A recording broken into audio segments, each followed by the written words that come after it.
This country is famous for its wealth of heritage, from the many buildings that surround us to its extraordinary objects and its exceptional engineering. Most of it we already know and love, but this country is a treasure trove of hidden heritage and is all waiting to be discovered. In this series we've been travelling up and down the nation, looking for undiscovered treasures and forgotten places that tell us so much about our rich and astonishing history. And on Britain's Hidden Heritage today, we will be visiting one of the country's greatest historical treasures, a stately home in Scotland that has opened its doors to the public for the very first time. And I'll be meeting a very special guest who helped save the house for the nation. I'd heard about this house, you see, that there was difficulty with it and that they wanted to sell it. And I know it would have just become a ruin. Also, Charlie Luxton is reporting on an industrial time capsule in Birmingham. It's staggering. I mean, having spent 53 years here, I still take my hat off to him. I don't know how he did it. Claire Balding travels to Essex to learn more about the recent discovery of a very tasty manuscript. It ceases to be a collection of recipes and becomes a record of cooking in the English country house. Plus, John Sargent takes to the skies to find an icon of the Cold War that's still in the air after 50 years of service. You don't expect to be in a small plane like this, flying alongside what was one of the most powerful machines ever built. This is a journey to the very heart of Britain's hidden heritage.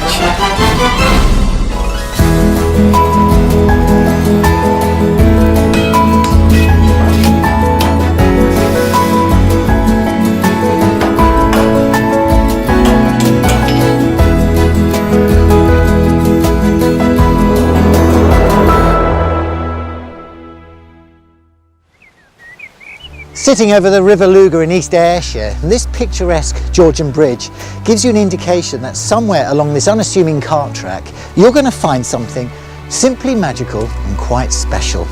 But even this chocolate box location cannot prepare you for what you're about to discover, and what can only be described as one of Britain's most remarkable heritage secrets, Dumfries House.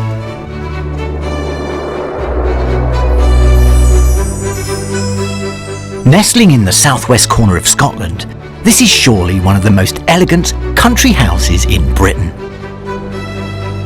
Built 250 years ago by the 5th Earl of Dumfries, it spent much of its life frozen in time, untouched and often unlived in. A privately owned and very grand second home. That is until recently, when it came up for sale and became the subject of a frantic bid to keep it for the nation. A bid that was thankfully successful, because what makes this place really unique is the fact that it still has nearly all of its original contents. And when you take a look inside, you realise how important this heritage success story really is.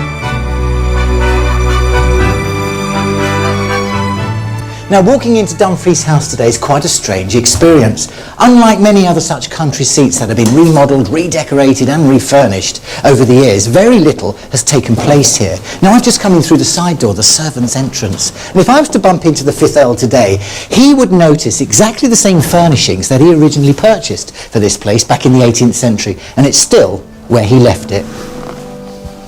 And so influential was the 5th Earl's taste and wishes that over the centuries, subsequent residents have hardly dared move or replace the contents. Even some of the original carpets are still on the floor. For the last 3 years, Dumfries House and its unrivaled collection of furniture have undergone a major restoration, bringing the place back to the condition it was in when it was first built. Because after 250 years, as a sleeping beauty, it has just started opening its doors to the public. In fact, the whole house has a wonderful feel about it, and for me, well, it feels like I have just personally stepped into an atmospheric photograph that's been immortalised. It's quite incredible. Every day at 7 a.m, with an almost military precision, the housekeeping team set to work keeping Dumfries House spick and span.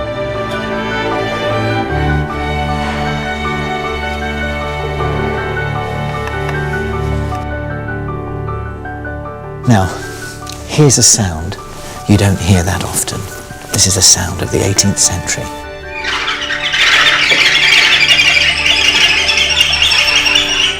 The whole house would have woken up to this sound. But the immaculate condition of the interiors is more than just the result of a daily cleaning routine. How has the house managed to stay in such good condition over the last 250 years?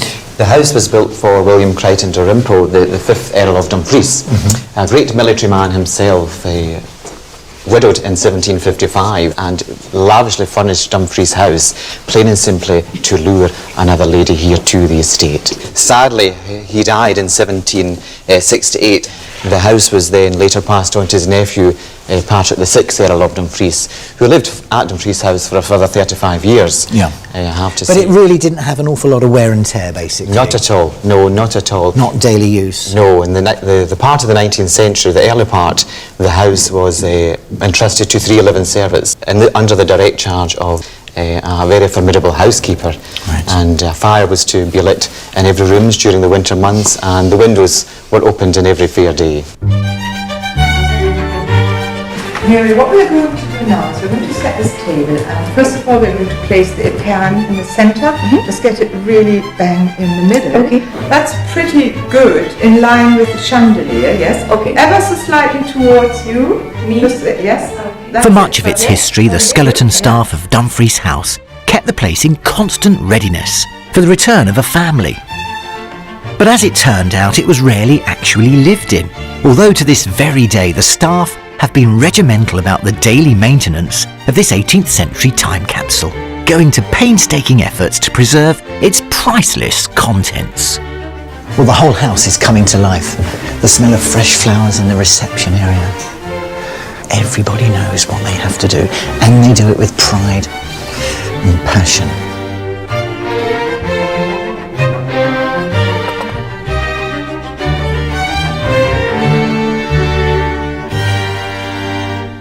Country houses, such as Dumfries, relied heavily on artisans and small industries to keep them running, from the famous furniture makers down to the people who made the candelabra that graced the grand tables. And to discover more of that rich manufacturing past, reporter Charlie Luxton has been to explore our industrial heritage in Birmingham.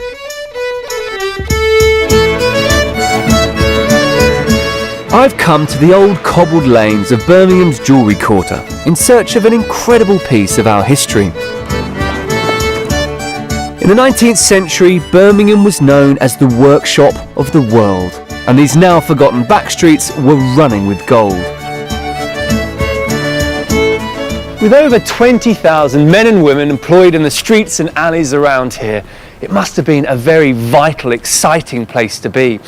Buildings teeming with life, smoke bellowing from chimneys, horses and carts everywhere, the pounding of machinery. Looking around these streets today, you might think that nothing remains of that world. But you'd be quite wrong, because behind this unremarkable Victorian exterior lies a hidden world, suspended in time.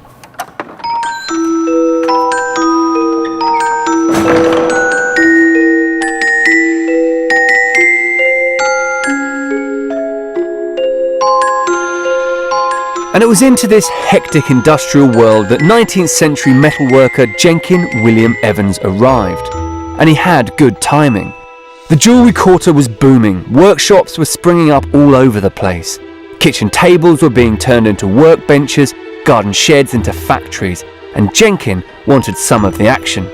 He started producing silver plate tableware as fast as his workers could make it. His inventions and tools were passed from father to son until the factory finally closed its doors in 2008. But in truth, it's hard to imagine that it would have looked much different in the 19th century.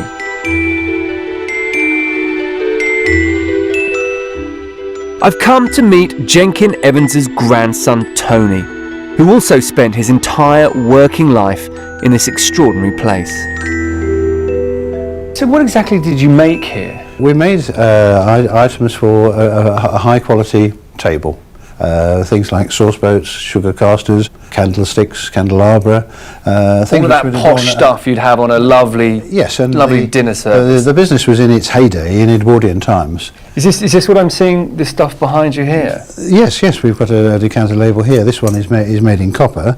This is a copy of one which produced probably around about 1830. So this is the kind of thing I would see in my grandparents. You'd have a nice chain around that, hanging around the neck of a cut glass decanter. Yes. And if it was silver, of course, you'd have a better hallmark as well. So why does the factory look the way it does? I mean, why are there just thousands of tools everywhere? Because my grandfather was producing about one new design a day. Year on year. Was that unusual? Because I mean, that seems like an incredibly prolific output. It's staggering. I mean, having spent 53 years here, I still take my hat off to him. I don't know how he did it. I feel as if I've been transported back in time. I can sense the past and vividly picture the world these people lived in. The factory's made up of adjoining terraced houses that Jenkin Evans bought and converted as the jewellery business expanded. It was in these houses that Jenkin Evans and his family lived as well as worked. Even his children were born here above the shop floor. There's no doubt that Jenkin was an extraordinary man, and it's now my chance to turn the clock back and see his machines come back to life. Barry Abbott's learned his trade here at J.W. Evans. He's agreed to come back for the day and show me how to make a bit of traditional tableware. And so what are we going to make today? Today we're making wine labels. Okay, so what's the start of that process? So basically we've got to get the blank. Yep. This has already been set up. Really. Okay. So we're going to make some blanks. Yep. So we can stamp them. So this is the first, this is our raw material. Yeah. And Yeah. what is this? This is nickel silver. Nickel silver. How many of those do we need? If we do about 3. Okay. That should be enough.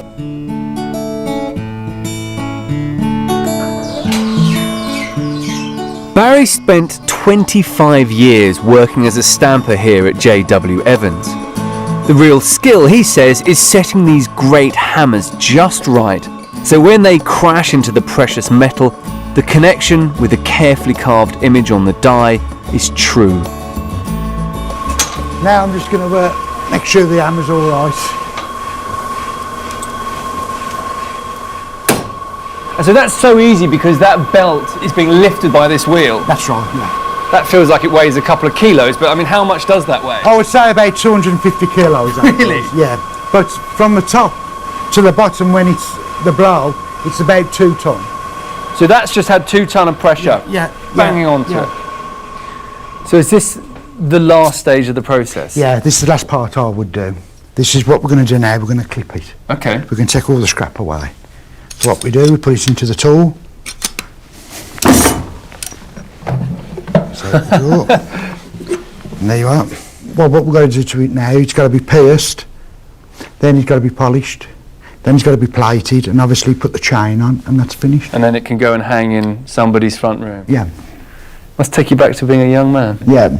Well, thanks, Oliver. Do you mind if I keep that as a souvenir? No, by all means. That's very kind. Right. That's really interesting. Thank you very much. Thank you. Barry represents the past for J.W. Evans, but the future of this extraordinary place is now being conserved with just as much love and attention as he put into the silver work that he made, because English Heritage are undertaking a restoration project here that's groundbreaking. Restoration expert Alex Carrington has been working here for months. Her aim is to capture the building at the moment the machines fell silent. So when English Heritage open the doors once more, people will get a true picture of what life was really like at J.W. Evans. There's a certain amount of first aid work required, which in some cases is all the minimum you need to do, and in other places decisions have to be made how far to go. What you keep, what you get rid of. Because you're preserving a moment in time, and it's almost as if somebody has left, they've just put their tools down and gone, you would lose that charm where things live. You disturb the dust, because a lot of the dust and dirt is being kept here. Even the cobwebs are being kept here. So you're preserving all that.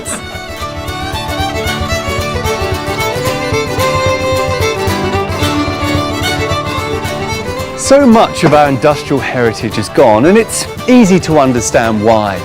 Industry is all about progress, evolving, moving forward, and that is what makes this place so special and unique.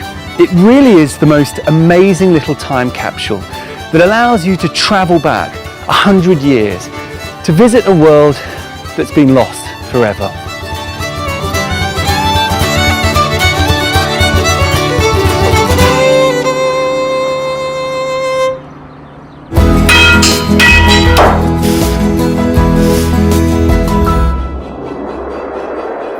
Back at Dumfries House, I'm keen to find out more about the structure of this beautifully designed country home. The 5th Earl of Dumfries, who built this house, certainly had his finger on the pulse when it came to fashion. He nabbed young architect Robert Adam and gave him his first big commission. And together with his older brother John, they completed the main build of this place. They oversaw the work and they got it done on time and on budget for the princely sum of £5,847. Now in today's money that equates to around about £500,000, which is absolutely astonishing. But just what is it about the Adams style that many still find so captivating? I met up with the head curator of Dumfries House to find out. This can't escape anyone's notice. This is all about proportion and harmony and symmetry. And in fact, if you look at the plan itself, you could literally draw a line in the middle, fold it over, and the two halves would be completely identical. It's beautiful, it's absolutely beautiful. This local stone has weathered so beautifully. It's amazing. It's softened, especially in this light with the sun on it. It's remarkable. Yeah, consider 250 years of Scottish weather, wind and rain. This is facing south, so it gets a good beating. It gets the sun, it does get a good beating, doesn't it? But I tell you what, it looks absolutely beautiful. I can't believe how tight those joints are. Yes, it's amazing. These stones would have been polished and polished and polished until they would come up with this perfect, it's absolutely perfect. And in many ways the whole house is about perfection, the highest standards in craftsmanship and putting it all together. And here it stands 250 years later and still in extremely amazing condition.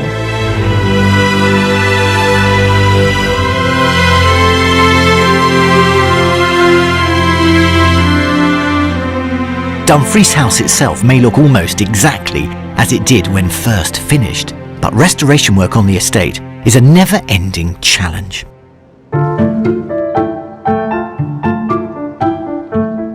Sandstone is an enduring building material, over the centuries used on everything, from city tenement homes to country seats and of course bridges.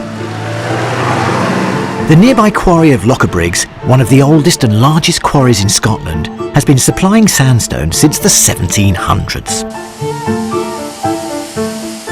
As well as using cutting-edge technology, the stonemasons here still do much of the final dressing of the stone by hand.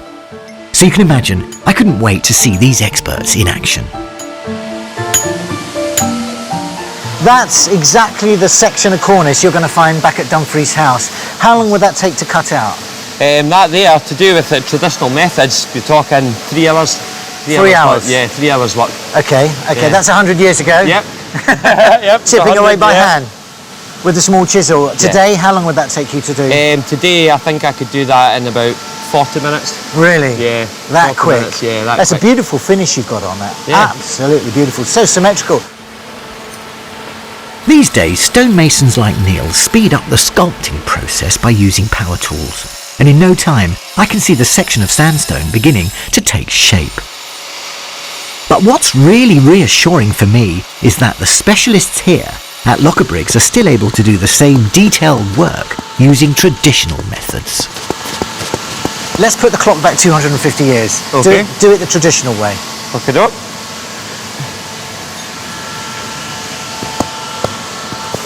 Anyway, it's like working with a piece of wood. You follow the grain so it doesn't split along. Yeah, it's much the same. Yeah, it's much the same. Is this a skill that's dying out? Yes, it is, I'm afraid. Well, if you think of the amount of people that work here today, we have 3 stonemasons on site, and there used to be say out of Yeah. 250 would be stonemasons. Can I have a little go? Yeah, of course you can. I mean, this is very enjoyable to work on. If I was standing here trying to cut some granite, Yeah. would I be struggling right now? You'd be here for about 2 weeks. In the 1750s, hand carving an ornate cornice like this would have taken 3 hours. I wonder how long it would take me. And I guess there's not a lot of wastage either, is there? No, not particularly, no. But that's thoroughly satisfying, really, really satisfying. It's not until you start to have a go at cutting a bit of stone yourself that you realise how tricky it really is, making that incredible facade at Dumfries House all the more impressive.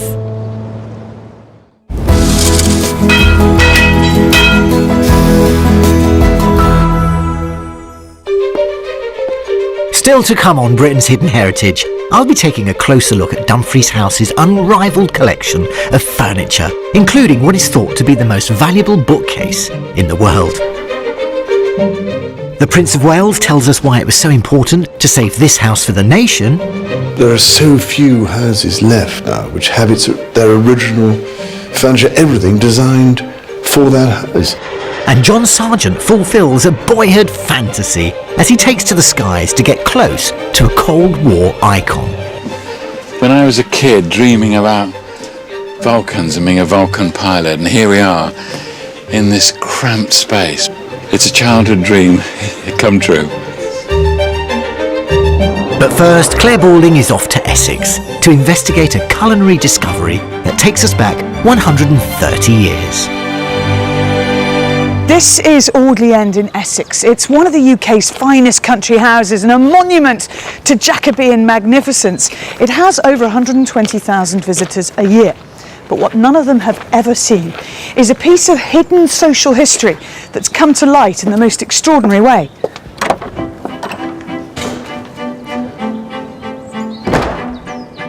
This breathtaking home has a rich history, stretching right back to the 16th century. During its lifetime, the site has been a monastery and royal residence. But the discovery I'm here to learn about relates to the 1880s, when Audley End was lived in by the 5th Baron Braybrook and his clan. The Braybrooks were an important landowning aristocratic family of the late Victorian era. They were also well-known socialites who loved to entertain. When a historic gem was recently unearthed, shining a light into how this upper-class family wined, dined and socialised, I just had to investigate. But the secret I'm searching for isn't to be found in any of Audley End's stately rooms or in this imposing great hall. It's to be found in the kitchen, the heart of every home. The discovery is a collection of Victorian recipes that were written in the 1880s. The author was one Avis Crocombe, the cook who prepared the finest foods for the family upstairs. Amazingly, she took the trouble to document her culinary creations in this ordinary-looking but utterly remarkable book. But historians at Audley End were unaware of its existence until 3 years ago. So Annie, how was this book discovered? We had a phone call from a gentleman called Bob Stride, who is descended from Avis Crocombe's husband's brother. And he rang us up one day, said he had this cookbook. It had Avis Crocombe Audley End written in the front of it, and were we interested? And on further investigation, we realised what it was. And once the screaming in delight had died down, we obviously accepted it with just, it was a mind-boggling moment actually, when we just thought, how could this happen? This is brilliant. Because we know who used it, we know where it came from, we know where Avis Crocombe was cooking, that makes it really important. It ceases to be a collection of recipes and becomes a record of cooking in the English country house. This handwritten leather-bound manuscript was brought in 2008, contained within it nearly 150 examples of the dishes created by Avis for the Braybrooks' many banquets. And it's all handwritten, obviously, sort of faded to brown if it ever started off as black. and written almost like a mini essay. You know, you're used to seeing recipes done with measurements at the top and exactly what one needs for the ingredients, and then a description of how it's done. Cookbooks at this time didn't usually have ingredients. You'll see at the end there are some recipes in different handwriting, which are probably either sort of interwar or possibly just after the Second World War, and they are much more what we would think of as conventional recipes. So they have the ingredients listed first and then the methodology. As cook, Avis Crocombe would have been an important person in the running of Audley End. She'd have been responsible for all aspects of running the kitchen, working directly with the Braybrookes when planning the menus. She is able to do the accounts for the kitchen. She not only knows cooking, she knows preserving, she knows how to run a household. She is somebody who today would be regarded as a ferocious businesswoman. So the responsibilities for a cook in a large country home in the 19th century included more than simply looking after the food. Her scullery maid is 17, her oldest kitchen maid is 25, so she's looking after an entire kitchen full of hormonal young women whose only thought, in some cases, is to get married. So she's also having to look after, almost be a sort of dormitory mistress, if you like, for a lot of young girls under her charge who left home when they were 13. To help me get a taste for the 1880s, Annie's preparing a variety of sumptuous dishes for me to sample, all made following the recipes exactly as laid out in Avis Crocombe's cookbook. Among the delights will be gâteau de pomme, made with nonsuch apples grown on the estate, and according to Avis, these should be stirred without quitting it until it forms a very thick and dry marmalade. We'll also be sampling Windsor sandwiches with ox tongue filling, not so fashionable nowadays, can't think why, and almondine cake, which, going by the recipe, should be filled with apricot jam or whipped cream or fruit, according to taste. Before I'm let loose on her creations, I want to learn more about the eating habits of such a large and affluent household. Lucky for me, a daily account exists detailing every meal eaten at Audley End. So, Andrew, what have we got here? What we have here, Claire, is a consumption book from the 1870s, which is just a few years before Avis Crocombe came to Audley End, and it lists all the meat and other produce that was consumed by the family and servants. And if you look here at the first page here, we have on the Sunday beef and mutton, £29. And they're having two different meats a day, beef and mutton or beef and pork, and then you've got hares, rabbits, pheasants, partridges, turkey, chicken, all the rest, ducks. You would have had all the main courses, of which there would be several at the same time. So it was very different than the sort of table we're used to today, where you get brought different courses one after the other. It was a case of everything there at the same time. Audley End's meticulous records may tell us what produce was eaten here, but it's Avis's cookbook that allows me to discover how that food would have tasted. Annie has finished preparing her banquet of dishes from the recipe book, and joining me is Bob Stride, Avis Crocombe's great-great-grandnephew, and the person responsible for unearthing the cookbook. Is there any tea, Andrew? There is. Shall I do the honours? I'd love you to. Thank you very much. What we see in front of us now is bang on what was in Avis's cookbook. Yes, it is amazing, but I've never actually made anything from it. What else have you learnt about Avis?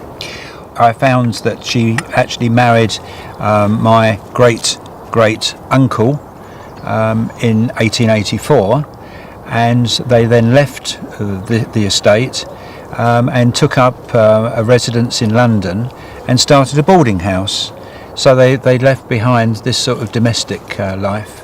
And the other thing that strikes me about the book, Bob, is there's something that may not have made much if you'd taken it to auction, didn't have any monetary value, but put it here in the place where it should be, create the food that Avis was creating, and you have something that is real history. And this is living history. This is authentic, tangible, Yes, I agree, yes. And I must admit, we were very overwhelmed by the reception that we had for it right from the start.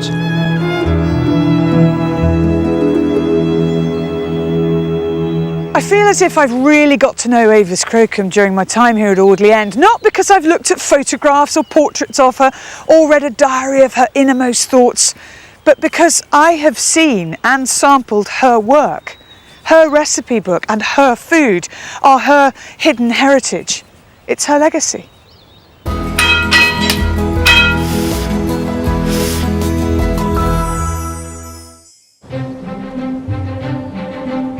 Returning to Dumfries House, my tour of what must be one of Britain's greatest heritage secrets continues. Walking around the building, it's impossible not to get swept away by the sheer quantity and quality of the opulent interior decor. These were made by Edinburgh carver William Matthey, a man working at the top of his genre. Incredible detail. Now, what you've got to remember is making a mirror back in the 1750s was an extraordinary task to get the hand-blown glass this size, this flat, and then it had to be hand-ground and polished. One mistake, and that mirror would just crack, and the whole process would have to be repeated. And then you had to get the mirror here by horse and cart over all those potholes from Edinburgh. One very nervous delivery man. I would imagine this mirror would have been wrapped in a bed of hay and boxed securely. Still, I wouldn't like to do it. The Earl of Dumfries, who bought and commissioned the furniture here in the middle of the 18th century, certainly surrounded himself with the very best, including works by perhaps the greatest ever British cabinet maker, Thomas Chippendale. Thought of as the Shakespeare of the furniture world, it's estimated that around 600 authenticated Chippendale works still survive. 50 of them, with their original bills of sale, are here in Dumfries House. Now restored to its former glory, the Chippendale collection here includes what is considered to be his greatest work. This rosewood bookcase, bought in 1759 for £47.05. In 2007, Christie's auctioneers gave this bookcase an estimated value of £4 million. Had it gone up for sale, it's thought it would have trebled that amount, which would make it one of the most valuable pieces of furniture in the world. I met up with the man given the daunting task of conserving this priceless artefact. James, this is fabulous. Is this the most important piece you've ever worked on? Oh, definitely, yes. Was it frightening? It was pretty scary at first. It took me about 2 days to settle down to get into it. And you had to do it all on site. There's no way you'd want to move that, is it? If you move that, I mean, that front door there is a massive piece of oak. If you put that in a different climate, that could have warped and twisted and split. And it's lovely, isn't it? It's gorgeous. Beautiful choice selection of the grains. This lovely Cuban flame mahogany sort of flaring out. Can you pull open a drawer? Can we have a look at some of the sections of dovetails? This is a brushing slide drawer, as you know. So this is where your clothes would be put to brush them down. And also wealthy gentlemen love to have furniture that did things. Things came out, you know, full front bureaus and all sorts of things, little secret drawers. Yep, that's exactly it. I mean, look at the action in that. That is as good as it was made 250 years ago. Slides perfectly. Absolutely gorgeous. And what about the carvings? I know you are a master carver. Well, one of the best in the business. I wouldn't go that far, but you are. You wouldn't be allowed to work on this otherwise. Well, that's true, I suppose. There's about 60 patches in the cornice. A lot. Of course, this I won't touch it because you don't want to touch the gold. But this piece of wood here, for instance, it's not thick enough. He's had to glue bits of wood on, and the bits that had been glued on dropped off and got lost. Up in the basket up there was an awful lot of leaves that stick out, which had got caught and broken off and disappeared. Well, I can't tell the difference between your work and... Well, there's some pretty massive bits of wood in there, I must admit. When Christie's came to the house to catalogue this piece of furniture, they implied this was possibly the most important piece of furniture they'd ever come across and the world's most expensive. Well, it's certainly... I mean, look at the size, it's tiny. Proportions are just right for any house. Proportions are gorgeous. You could buy that and move it to New York. That could have right now been sitting in a New York apartment. They could have spent £10 million buying it. It would be sitting over there. And what a massive cultural loss to Britain that would have been, and to this house, because made for here, belongs here, as everything does.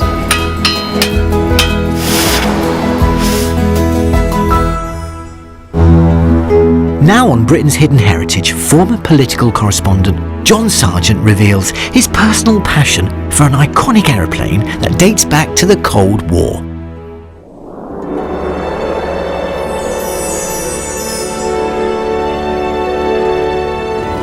This is going to be a special day for me. I am going to fulfill a childhood ambition. When I was a kid, lots of us were keen on spaceships and rockets and flying saucers, but I was crazy about aircraft. And one plane in particular caught the imagination of almost every schoolboy in the country. And that plane was the Avro Vulcan bomber. This Vulcan, the XH558, is the only one in the world that's still capable of flying. I'm going to be allowed to take to the skies to fly with the Vulcan. I want to relive the excitement and passion I felt about this plane when I was growing up. I'll be helped by a brilliant volunteer team who formed a charitable trust to save the plane and get it back into the air. It's been a labour of love against extraordinary odds. And it's that passion for the plane which has made it possible to have this version, the only one of its kind in the world, still flying. It's an amazing story. So when you first came across this plane, what condition was it in? It was nowhere airworthy. There was a lot wrong with it that we needed to work on to get it to the stage where it would receive the approvals to fly. It took Robert and his team of over 20 skilled engineers more than 2 years to strip this enormous bomber back to its airframe. It had to be rebuilt from the ground up. Around 800 separate components were overhauled. Thousands of individual tasks turn it back from a museum piece to a flying aircraft. So what was the secret of the success? How did you manage it? Sheer determination, perseverance, never say die. Finally, 14 years and £7 million later, Vulcan XH558 once again took to the skies. But there's one part of this plane that hasn't been restored to full working order. This is the bomb bay. This was designed to carry the British nuclear weapon. That's where the bomb, the great big nuclear weapon, it sits Would here. have sat, yes, that's right. Yeah, that's incredible, isn't it? And there it is, the dark side of the Vulcan. The dream plane built to unleash a nightmare. But what was it like to be the pilot and have that responsibility? I'm meeting John Tye, who was ready to get airborne at a moment's notice and prepare for an attack. We would get the tannoy message, and the tannoy message would say, "Attention, attention, this is the bomber controller for one group only, readiness state 1-5. That meant we had 15 minutes to get airborne. And did you know at that point, once the tannoy went, did you know that it was a real alert, or did you think it was an exercise? We had no idea. So every time that the tannoy went, it could have been for real. You were in a position not to order an attack, but to take part in an attack which could kill tens of thousands of people.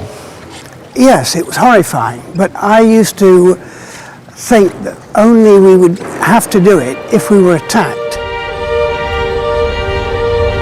Between 1957 and 1969, the Vulcan bomber and crewmen like John were primed to do their duty and retaliate.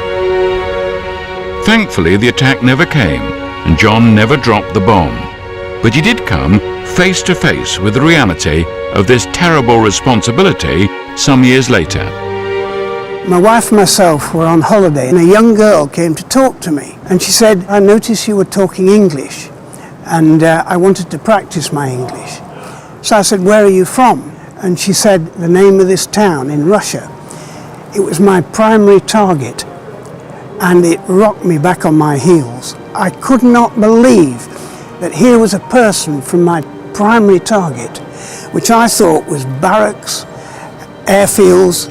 I never thought of it as people. And here you've got a beautiful young woman talking to you, and you suddenly realise, all these years later, you've got this lovely person who you might have obliterated. And that really shook me to the core.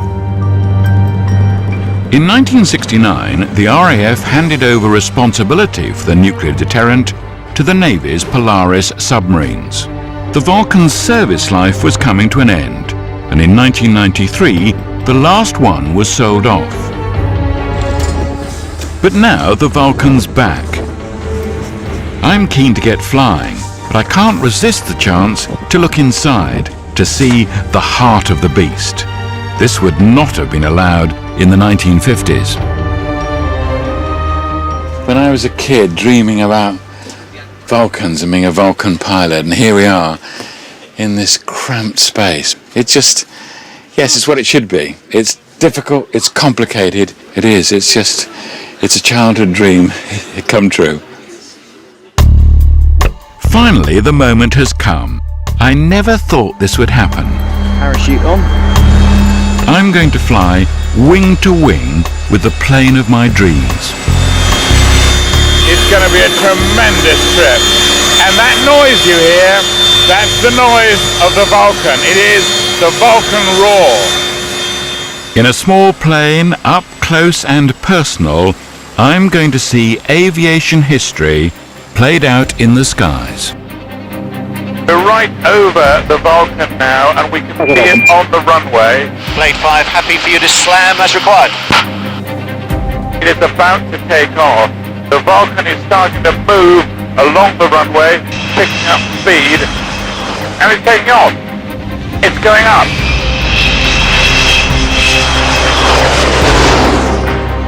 What a sight. What a wonderful sight it is. It's already starting to pull away. Vulcan, you are one noisy bird, but it's very beautiful. Contact Doncaster radar 126. Oh, that is amazing, and we're right ahead of the Vulcan, and we're seeing it. Oh, that is a wonderful sight. I know it's a cliche, but it is like a great big bird. This is one of the most amazing and most extraordinary aircraft in the world. It's an emotional moment in ordinary life.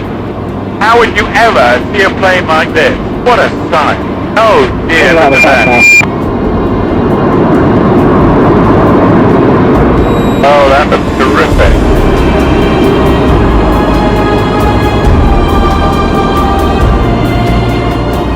Fabulous patchwork of Britain.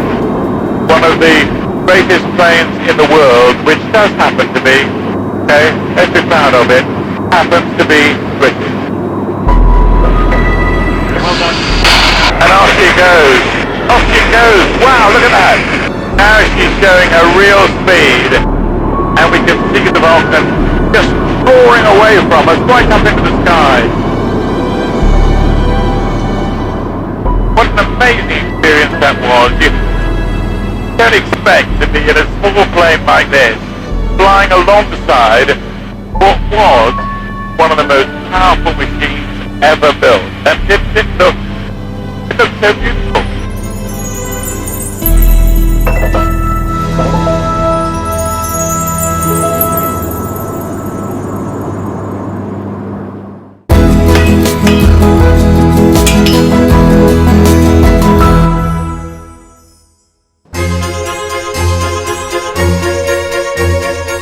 Dumfries House in Ayrshire is a unique time capsule, a home and all its interiors left intact, exactly how it was first imagined in the 1750s.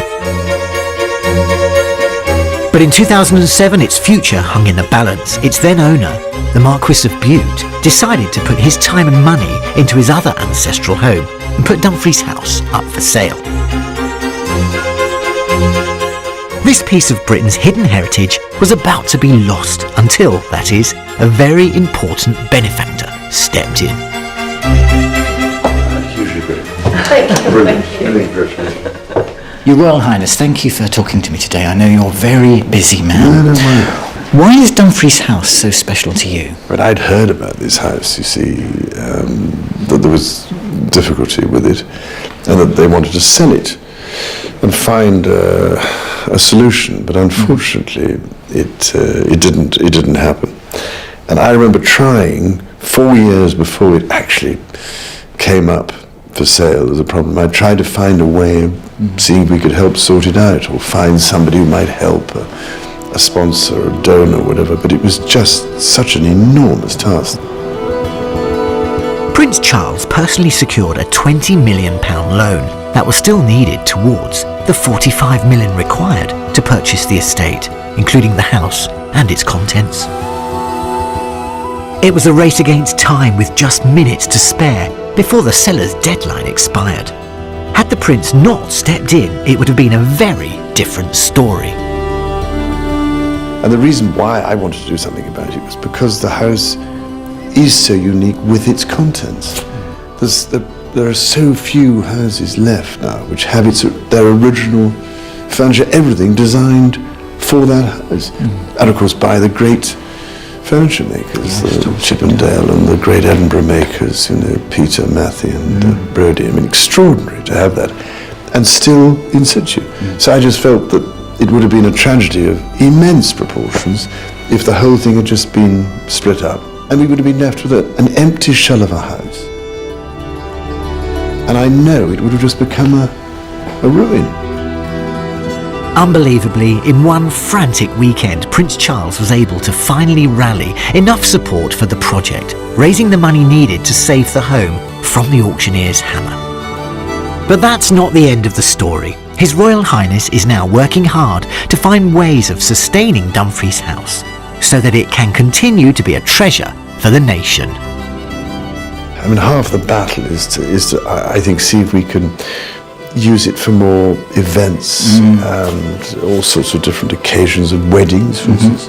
Because you can imagine it isn't cheap to run it all. A regular visitor to Dumfries House, it's obvious the Prince has a genuine passion for this historic home. Do you have a favourite room? Yes, well I do rather like, it's that dining room, which is the pink dining room, because the plasterwork is remarkable in there. And also I think that it's the quality of the light that comes in through those windows. When I first saw that room, I thought this really is very special. Well, I think you've done a wonderful job, and that's down to your passion and your commitment, and I feel I've discovered a real treasure from Britain's hidden heritage. I'm so glad you have. Thank you so much for talking to me.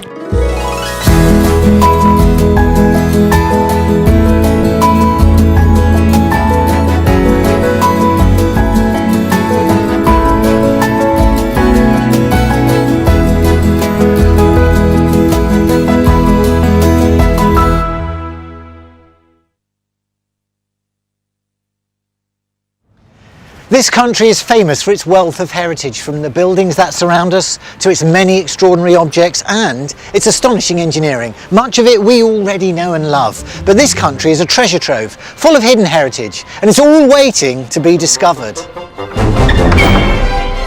We've been scouring the length and the breadth of the nation, looking for secret treasures and hidden places that unlock our rich and ever surprising history.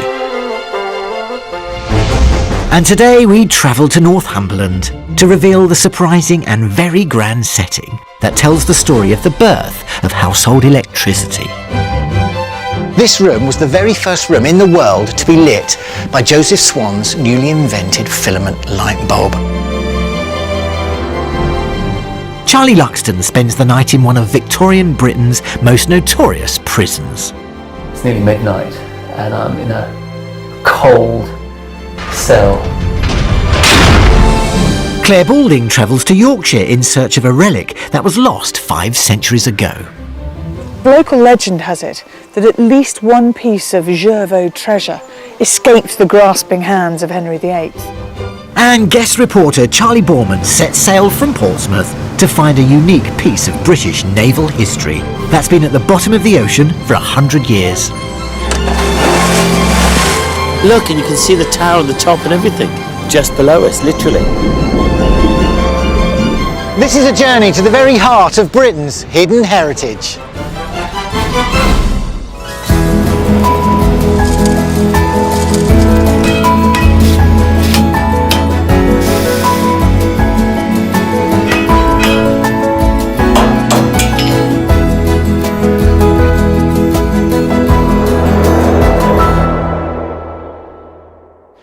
Situated right in the middle of a 1,000-acre forest that is in itself surrounded by the wild moors of one of Britain's most remotest regions, I think we can confidently say today's host location is one of Britain's most hidden heritage secrets and one of the most stunning. Welcome to the Cragside Estate.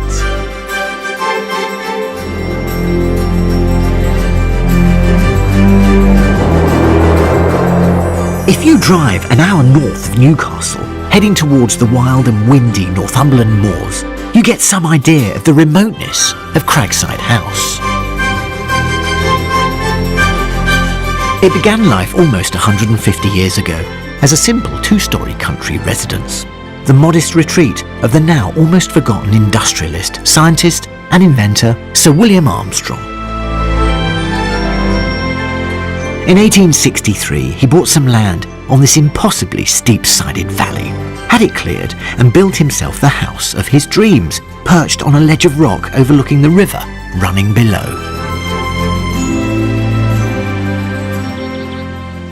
The first thing that really hits you about Cragside is the magnitude of the place. It is absolutely vast, and it's obviously been built by a man who didn't worry about the building costs or building regulations or even the impractical complications of constructing a house on the side of a cliff in the middle of nowhere. It is a magnificent piece of landscaping, a superb piece of engineering, and it's all been made possible by the vision of one brilliant man.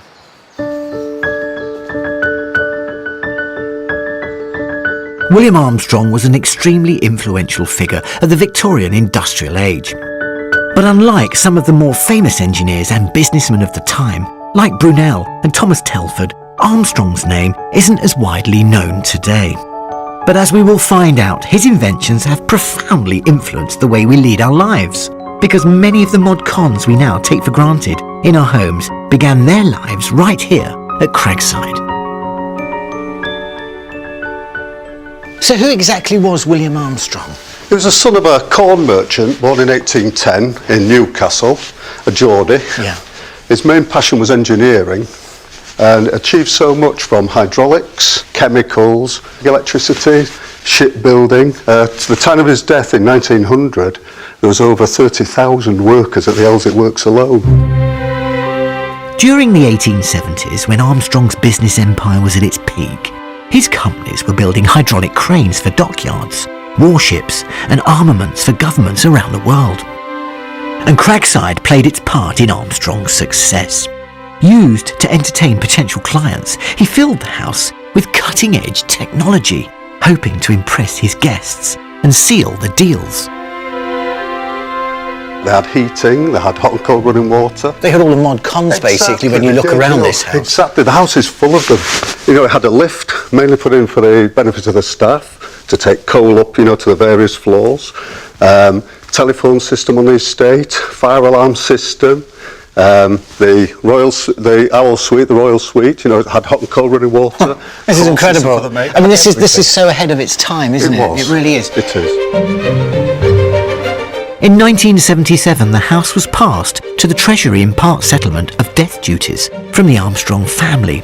It was then transferred to the National Trust, who in 1979 opened Cragside up to the public, and they now look after the day-to-day running of the place. Let's face it, Cragside is in a remote location, but nevertheless it's open to the public, so it's got to be run in a manner befitting such a grand location. Doors open at 1 p.m. every single day, but there's an awful lot of work that goes on behind the scenes, prepping, and that's a big task on such a large estate like this. There's only full-time staff in the house. There's 5 gardeners, there's a forester, but there's also a team of dedicated, enthusiastic volunteers. Now, without them, this place wouldn't be open to the public, and they're having a staff meeting right now. So let's be nosy and have an earwig. Hi everyone, hello. Sorry if I'm just being a bit nosy. I know you're going to open the house any minute now. Have you learned an awful lot about William Armstrong and what he set out to do? Yes. I think he was exceptional with the way his servants benefited from his inventions. Oh, for sure. Yes. He never gets the appreciation that he should get. Championing the cause. Yes. Well, good on you. Look, I won't keep you because I know you've got work to do. You're going to have a bit of lunch before it's 1 o'clock. You haven't got long.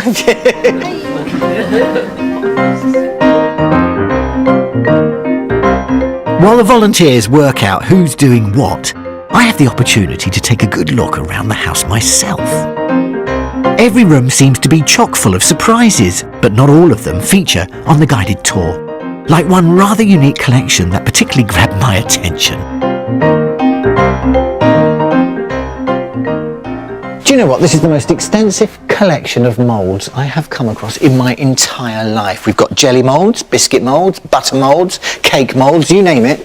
Lord Armstrong has got it right here. Walking around the house, you really do appreciate the extent to which Cragside has been preserved. You know, in its heyday, there were around 100 servants here, and I'm actually climbing the ladies' quarter now, where they lived. The higher up you got, the lower down the pecking order you were. So on the top floor were the scullery maids. And of course, over the other side of the building were the men. They kept them apart. Coming up the last flight of stairs now, and you can see how high we are out there. We're above the rooftops. It's astonishing to think it was the servants of Cragside that were treated to some of the best views of the estate. Wow, what a view! Isn't that incredible? And, listen, the sound of water. Water was the driving force behind the triumph of Cragside, and later I'm going to learn how water played a powerful part in Armstrong's inventions. The story of Cragside, William Armstrong and all the staff that lived and worked here are one of many success stories throughout Britain during the 19th century. But there's another side to our Victorian history that's a little bit murkier. Charlie Luxton went to Lincolnshire to uncover some rather dark and disturbing parts of our hidden heritage. Deep in the heart of this ancient town lies an important part of our heritage that history has tried to forget. Enclosed behind the tall, imposing walls of Lincoln's Norman Castle stands a building that was shut down over 100 years ago, and it's been closed to the public ever since. It's a sinister remnant of a discredited, barbaric system, but an important reminder of how the Victorians treated criminals. I've come to Lincoln Castle Prison, which is about to have its first inmate for 140 years. Me. I've been given special permission to spend the night here to try and get some sense of what life must have been like for the inmates it was designed to hold. The Victorians built this jail, an extension of an earlier one, in 1847. They were enthusiastic jailers. This prison was one of over 90 built or extended between the 1840s and 1870s. But Lincoln Castle was more than just another jail. It heralded a whole new approach to the prison system. This is so special because it was specifically built for a system that at the time they thought was going to reform all prisons, but what actually turned out after a couple of years to be something quite evil called the separate system or the Pentonville system. So how did that work? It started off in America with Quakers, Benjamin Rush. They decided that punishment wasn't working. So let's try something different. Let's try reforming. And the way you can reform is by religion, silence, and solitude. And the way they would enforce the fact that you would not meet or see anybody else was you had a hood. A hood with slits for eyes and a little peak, which you would put onto your head before you left your cell. So if you can imagine 2 years of virtually not talking to anybody, it sent a lot of people mad.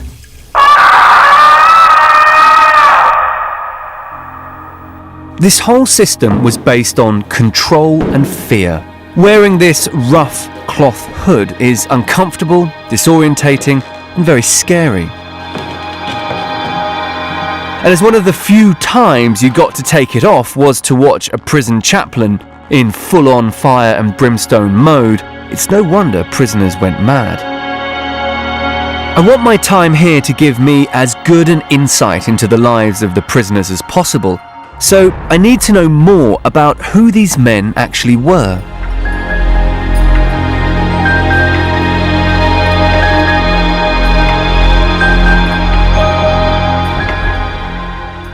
Well, there's lots of people that are held here. They range from people convicted of stealing a scarf maybe, and they would generally be held here for sort of 3 months at a time. And then we have the very serious cases which can result in execution. The separate system was undoubtedly cruel, but by implementing it, the Victorians were trying, however badly, to improve the previous, even worse prison system. And it's the story of one Anderson Irving, a young convict that was held here in the 1700s, that really highlights the poor conditions that existed prior to the separate system. He was arrested for stealing a silver cup, and then he was brought to Lincoln for his trial. After his conviction, he was sentenced to transportation to the colonies. So he was sent out to Australia, where he proved himself an able surgeon. So whilst we don't have records of him in books, we do actually have something slightly better, which is his name carved into one of the stones in the cell that he was held. Irving's story is extraordinary. Transported to the other side of the world for stealing a cup seems incredibly harsh. But worse is where he appears to have been kept while an inmate here, because deep beneath the Victorian building lies another hidden prison. So Bob, how many people, come down here to the basement? Not many. The only people come down are when it needs maintenance, or we need to look at things if anything's happened. Right in there, is it? Yep. Okay. It's pretty narrow, isn't it? It is. So this would have been a transportation cell? Yes, yes. You're joking. I mean, look. You couldn't keep people in. There's no lights. There's no windows. This is ridiculous. I mean, so this would have been packed full of people about to go off to Australia to be on their way to transportation. Yeah. So our Dr. Irvine, he'd be down here somewhere, would he? He will be, yes. Where is he? Do you know where his name is? Yes, if you'd like to follow me. Okay. What, through there? Yep. And that's really old stone, that, isn't it? As we come up to this entrance here. Well, I'm not getting through there. Well, I can't. And I'm bigger than you. But as we crouch down, you can actually see the name. Irving, look at that. So 84. It is, yes. So that's 1784. 1784. I mean, you can see why he ended up being a surgeon. He's got a very good hand. Oh, that is absolutely, it's almost incredible that, in this sort of dehumanising system, he just didn't want to get forgotten, did he? No, he didn't. Being held here must have been a living hell. The sounds, the smells, the fear must have been overwhelming. I've learnt a lot today, but now it's time for one final insight. It's time for the first inmate for over 100 years to check in for the night.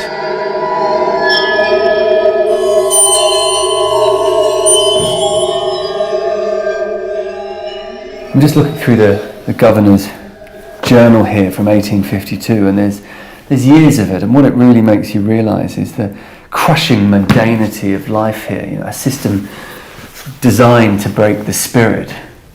And it's funny because when we were talking about coming and spending a night here, it seemed like a really good idea on the phone, but now I'm sat here, it's nearly midnight, and I'm in a cold cell that is really not very comfortable.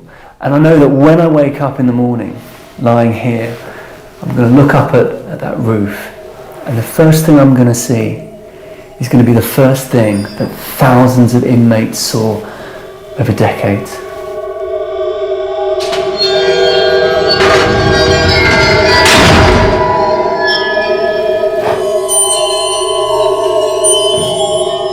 The separate system was a brief but bizarre moment in Victorian Britain. It lasted for less than 2 years. Lincoln Castle Prison itself was closed in 1887. Ironically, it became a victim of the Victorians' obsession with locking people up.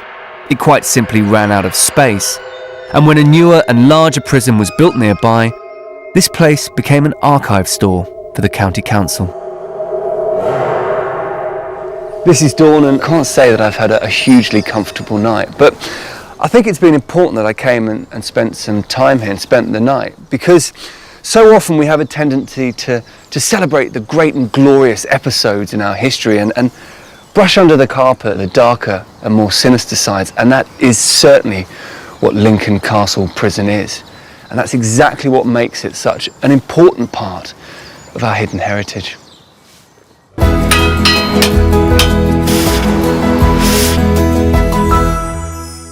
Back in Northumberland, my tour of Cragside has taken me outside onto the 1,700-acre estate. Lord Armstrong came to this valley as a young boy because he was a keen angler. He wanted to fish the water, and it's water that's become the theme that's linked this house with many of his experiments that he's carried out within it. And it's highly likely that he chose this area to build his house not because of its outstanding natural beauty, but because of its potential for hydroelectric power. Armstrong was fascinated by the potential for harnessing the power of water. And on the top of the crag, way above the house, Armstrong diverted 2 rivers and created a series of 5 stunning lakes. It's only out in the middle of one of these lakes that the monumental scale of Armstrong's vision becomes apparent. He was way ahead of his time, realising the potential water provided for renewable energy. This wasn't here before. He built all of this high above his house, which created a vast head of water with so much pressure it could be collected through a series of pipes that would drive all of his experiments. At a time when the world's manufacturing industries were eating up coal and gas, Armstrong saw fossil fuels as expensive and wasteful, even predicting that coal would run out within 200 years. But how, in 1878, did he turn water into electricity?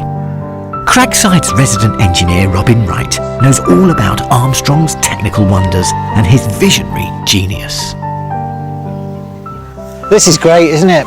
The moors. It's a lovely spot, yes. Yeah, right out on the moor he built a dam. The water supply runs into a canal for perhaps about a quarter of a mile, and then into this 2-foot diameter clear pipe, which eventually runs down through onto the estate. I'm starting to understand the scale of what went on here. By the time the water reached the estate below, it had dropped 140 feet, building up enough pressure to turn a high-tech water wheel or turbine. Robin is going to demonstrate how, for the first time ever, Armstrong turned water pressure into electricity. Well, I've got the hose pipe, you've got the dynamo in your pocket. Let's have a look at that.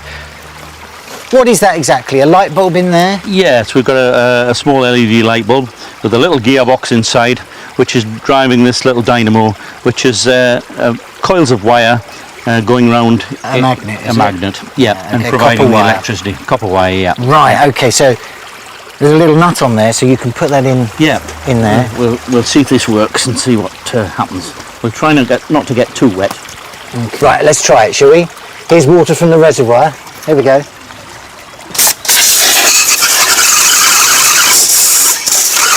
Yes, we've got a bit of light there.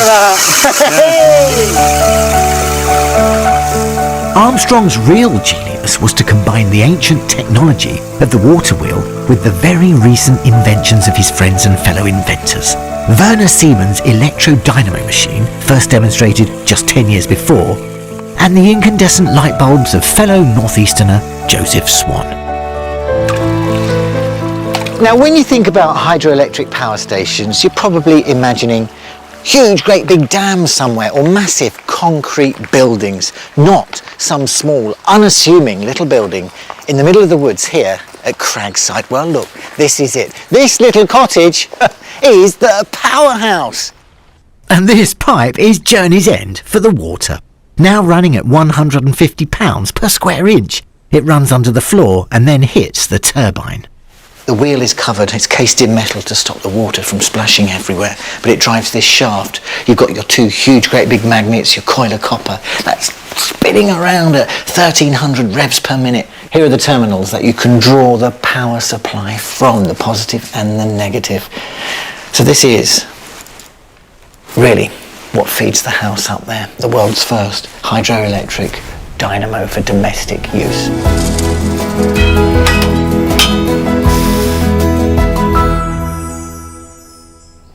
Our reporters have been touring the British Isles in search of the overlooked, and in her quest for hidden heritage, Claire Balding has been to one of the most beautiful parts of the country to find a long-forgotten ruin that's been neglected for centuries.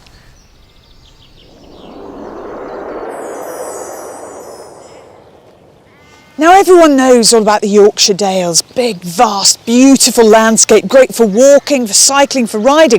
But the thing about Yorkshire is the deeper you dig, the more you find. And for history buffs, this place is a treasure trove. There were more battles fought in Yorkshire than any other county in the country. And if you go off the beaten path, and I mean really off it, you will find a place like this. Not just one of Yorkshire's, but one of Britain's hidden gems.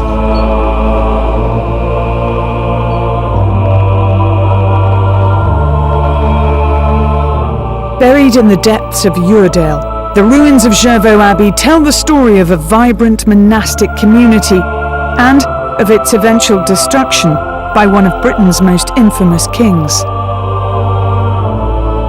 And yet, this important historical site is very much off the tourist trail. The nearby abbeys of Byland and Rievaulx are much better known than Jervaulx, and this one feels a bit like going into somebody's private garden, and it is privately owned. That doesn't mean it's not open to the public, it is all year round, but you'll never find a massive crowd here because it's so hard to find, and I haven't been here before, but there it is. That is magical.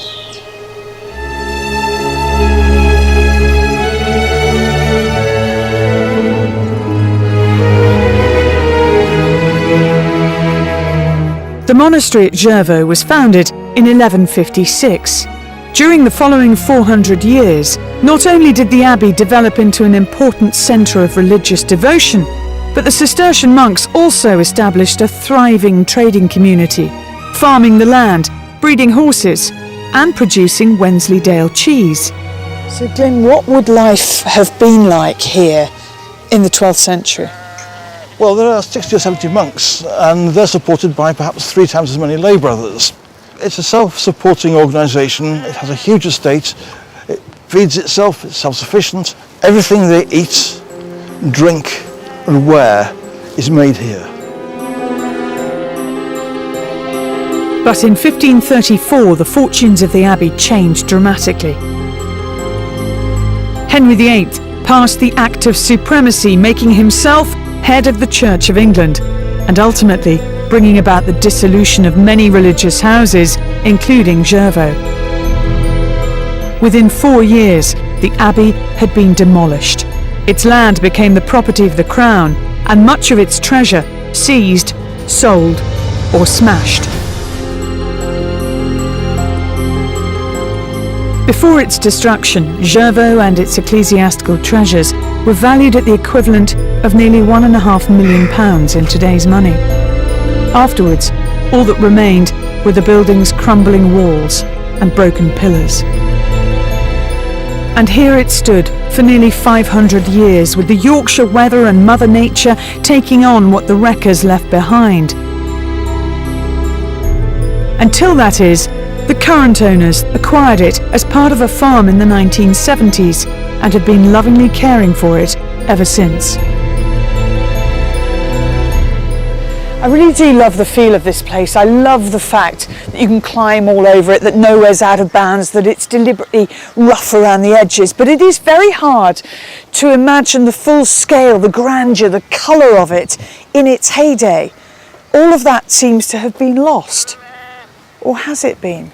Because local legend has it that at least one piece of Jervaulx treasure escaped the grasping hands of Henry VIII.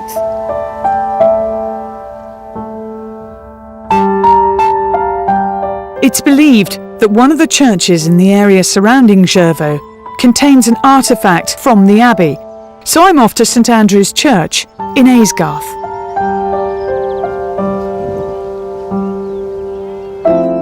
Legend has it that this ornately carved, brightly coloured relic was salvaged from the abbey during its destruction. It's said that 20 men heaved this huge oak screen the 10 miles from Jervaulx to the church. But is the story true? Well, it's a magnificent piece of woodwork and carpentry, but how do we know whether this came from Jervaulx? Well, there are a couple of ways of actually working it out. First of all, just looking at the screen itself, it has right in the middle, up the top here, the initials either HM or HW. And we know that they occur on another piece of furniture from Jervaulx, from a stall end. That's a pretty good way of guessing. But Glyn's come to Aysgarth today, armed with measurements taken from the abbey. As all Cistercian abbeys were built to a similar design, he's pretty certain that he knows where the screen would once have stood, as its stone plinth is still in place at Jervaulx. He has a hunch that, if proven correct, could finally solve the origin of this mysterious artefact. The gap in the plinth at Jervaulx is 70 inches. When we measure it here, I think we'll find that it's pretty close to 70 inches. Okay.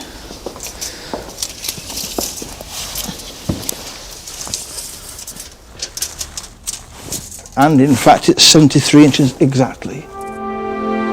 The width of the door is 3 inches wider than the gap at the abbey, allowing for the stone plinth to have a 1.5 inch step on each side of the door. That's a very good match. The door is the one thing you can't really alter. We can actually fit this door to the existing foundations at Jervaulx. This has to come from a monastic church somewhere, and Jervaulx is the nearest. Hundreds of thousands of tourists come to the villages around this part of Yorkshire through the summer holidays, but hardly any of them will have discovered Jervaulx Abbey, and even fewer will know about the painted screen here in this church.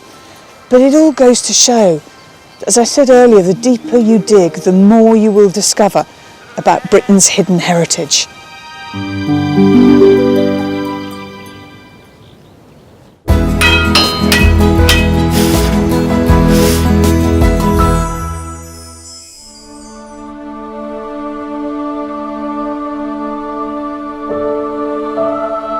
At Cragside, I'm continuing my quest to discover more about Lord Armstrong's inventions. The place is filled with gadgets that we nowadays take for granted. Electric bells, an in-house telephone system, and a lift. But in the 19th century, these things were revolutionary.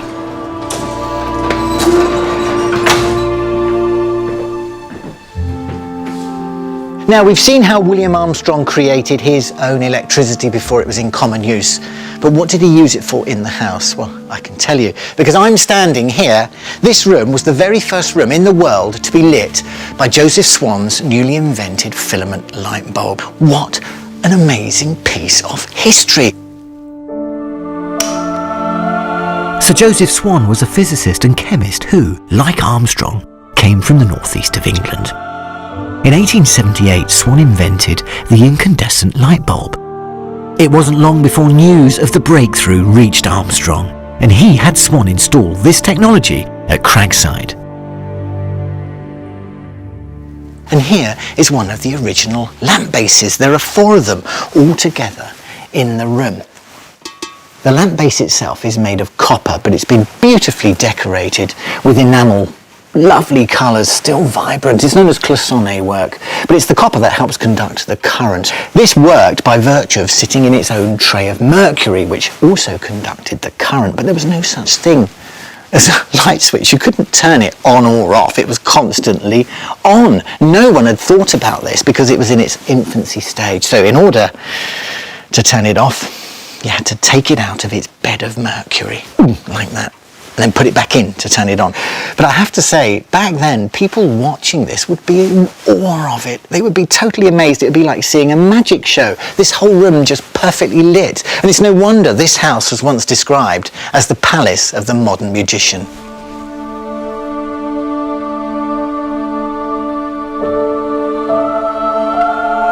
In fact, Armstrong harnessed water power as a means of driving numerous other imaginative gadgets dotted throughout the house.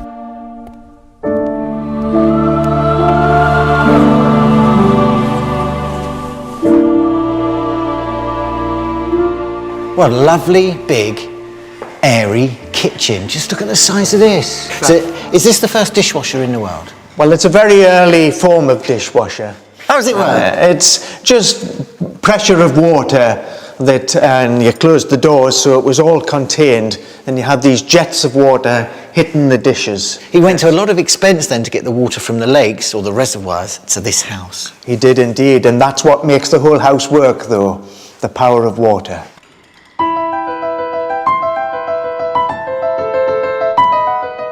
Cragside's reputation spread rapidly throughout Victorian Britain. News of Armstrong's household innovations eventually reached the future king, who invited himself around. Later, I'll find out more about the royal visit to Cragside. Each week on Britain's Hidden Heritage, we're sending out a famous face to talk about their own heritage passion. And today, Charlie Borman sets off to find out about a submarine that's been on the seabed for the last 100 years.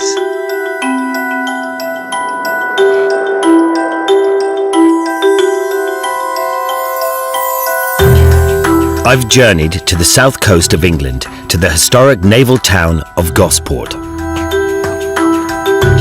I've come here to learn about the discovery of a shipwreck, a crucial piece of maritime heritage that casts new light on the early beginnings of the Royal Navy submarine service. And that's where my search is going to take me today, back to the very beginning of the 20th century and the very first all-British Navy submarine. The only problem is that it's not here in dry dock. It's out there under the sea where it's been lying in obscurity for about 100 years. As someone who is nuts about technology, this journey of discovery is an incredible opportunity for me. My guide is Martin Davis, who is in charge of monitoring and protecting the site. We're motoring to a point just off the coast of Brecklesham Bay, where 10 meters below the surface lies the boat's remains. It's a thrilling ride out.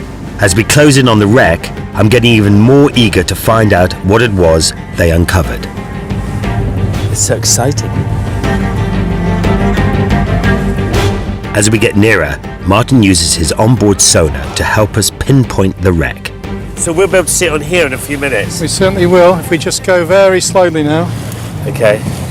Carefully go around it. We should just see the wreck rise from the seabed. Yeah. Okay. We get a good view of it. There she comes. Oh, there she comes. Oh, yeah. There's a little hint of it there. Oh my gosh, yeah. There it is. And it's just sitting there on the bed of the sea, just below us, literally. What I'm seeing today is exactly what a fisherman saw in 1987, when the mysterious structure showed up on his sonar.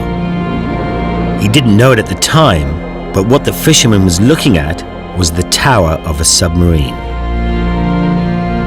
Wow, what an experience to come across it, to be the first to see it. It was, however, obvious to him he'd stumbled across a large wreck, but it took a local dive team to establish just what had been unearthed. We come out the following day to see what the obstruction was, not knowing what it was. Yeah. Zero vis dive, couldn't see hardly anything at all. Bumped into what turned out to be a compass, just there on the bottom.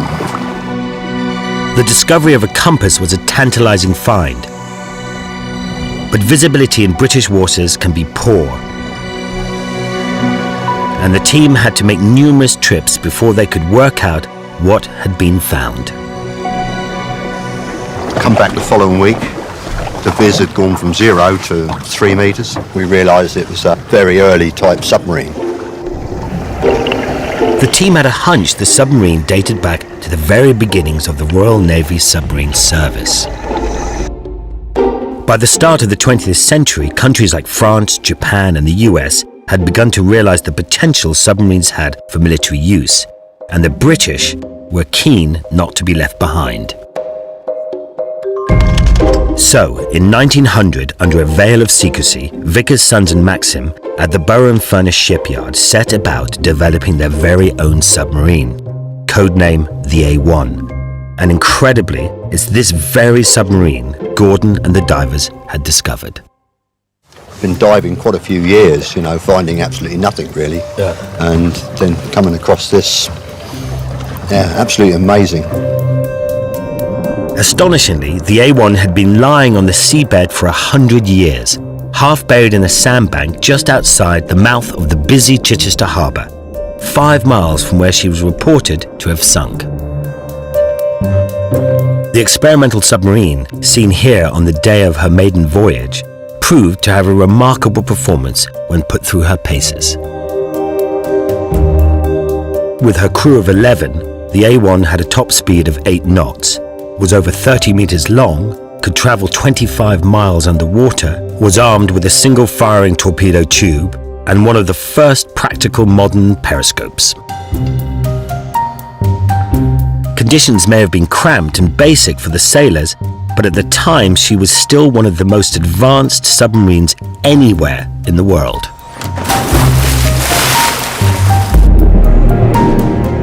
Since her discovery, the A1 has been the subject of numerous archaeological dives, and the vessel has given up some extraordinary finds. Oh my God, they're unbelievably in perfect condition. Yeah, perfect. Aren't they? Yeah, God, they're beautiful. Out of all the binoculars that have been found by not only myself but Gordon and the others, over the years, many pairs of binoculars, but the first that have actually been restored back to working condition, they're incredible. But they do work, don't they? You can see. Yeah. The quality of the brass is fantastic. Oh my God. That is incredible. Ross of London, they're from. Yeah. They were hanging in their case down in the conning tower. When I reached in to just lift them out on the strap came off the case, and they tumbled back down into the submarine. Oh my gosh, so they were... They laid inside on the floor for about 2 years. A wealth of remarkably well-preserved artifacts have been salvaged from the A1 and restored back to their former glory. However, there is still one piece of the A1 story that is missing. How she ended up in her final resting place and what happened to the crew. To uncover the truth, my search has brought me to the vault of the Royal Navy Submarine Museum, where thousands of blueprints, photographs and declassified military documents are held, and that stretch right back to the very beginnings of the submarine service. The thought of being, in a metal contraption under the sea, I mean, it took a lot of nerve, didn't it? Yeah, I say to people that it's almost like to us going up in the space shuttle, but I suppose they just sort of took it, it's everyday part of life for these guys, it's just the norm. But in March 1904, events took a tragic turn for the A1 and her pioneering crew. The submarine, captained by Lieutenant Mansberg, sailed to the Solent, ready to take part in the first full Royal Navy training exercise to involve a submarine. Mansberg, the captain, was attacking a surface vessel. It was the last day of the manoeuvres, and he was keen to press home his attack. A fast liner, the Berwick Castle, comes steaming through the exercise areas. A civilian? Yes, civilian liner. She doesn't see the periscope. The captain of the submarine is so intent on his attack that he doesn't see the liner bearing down on his submarine. So there's a collision, and the submarine immediately fills with water because there's no partitions. And as soon as the damage occurred, the crew would have been stunned, unable to do anything, and all 11 of the crew were killed.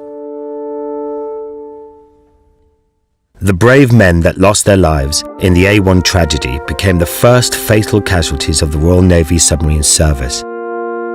These are the names of the crew, the people who actually were killed in the accident. Oh, that's kind of sad to see that, really. Mm. Oh, they were so young as well, weren't they? The sinking of HMS A1 certainly serves as a stark reminder of the risks taken by these heroic pioneers. The damaged A1 was repaired and re-entered into service, but in 1911 she sank again, this time during an unmanned exercise. But now it would be nearly another 80 years before she was ever seen again. However, it has left behind a legacy It's because of the A1 that all submarines were subsequently fitted with double-hatch conning towers, increasing the chances of survival for crews.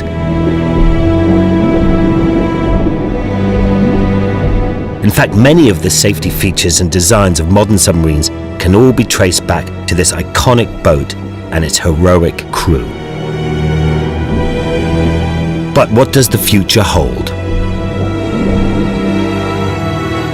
The A1 submarine is part of our heritage, whether it's out there in the bottom of the ocean or in a museum. But for me, it's a little bit too hidden. The people who built the A1 were ingenious, brave, and they were pioneering. And the fruits of their labour shouldn't be allowed to rot away at the bottom of the sea.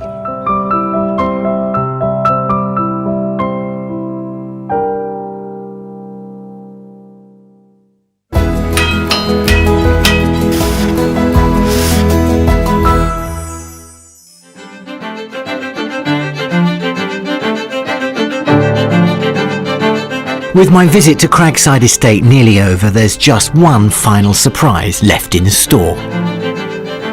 This house was so advanced for its time, it became so well known amongst the upper echelons of society that it was only a matter of time before it had a visit from the Prince of Wales, later to become King Edward VII, a man known for his passion of all things modern. And by all accounts, he was absolutely fascinated to visit the palace of the modern magician. And he gave William Armstrong enough notice of his impending visit. Enough time, in fact, for Armstrong to extend Cragside once again. Ooh, this is nice, isn't it? It's cosy, yet it's not over the top. It is.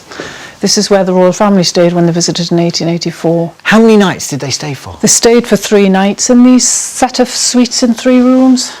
They came because these suites had hot and cold running water, were centrally heated, were way ahead of their time from what they were used to at Buckingham Palace, so it was a novelty for them. The mod cons. It did. They must have been impressed, mustn't they? But for once, it wasn't Armstrong's futuristic technologies that are the biggest talking points of the royal apartments. Perhaps the most impressive feature is to be found in the new drawing room, and it's this colossal chimney piece.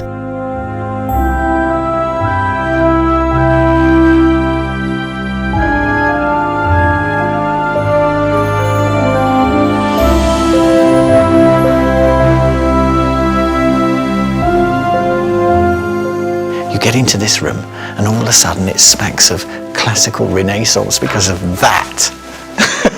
It does, but you have to remember that this room was the wow factor for the royal visit that Lord Armstrong had. Yeah, but you know what, it dominates the room. I think it commands the room too much. You walk in here and you see this wonderful cove ceiling, you know, with this heavy reliefed plasterwork, and then you see this curved fan light, which is absolutely stunning, and then your eyes drop down, you go, wow. I mean, is that Italian? It's all marble. It's Renaissance in style. It's all marble. It's 10 tons of marble. 10 tons Italian of marble. It was shipped in pieces to London, carved in London, and then came up in pieces by boat to a local port. Came by horse and cart and was put together here. Wow. All to impress the royal visitors. Yeah. You could stand 30 odd people in that fireplace. You could. Of course, it's ironic that this decorative fireplace could be the focus of a home that was such a talking point for its revolutionary central heating system.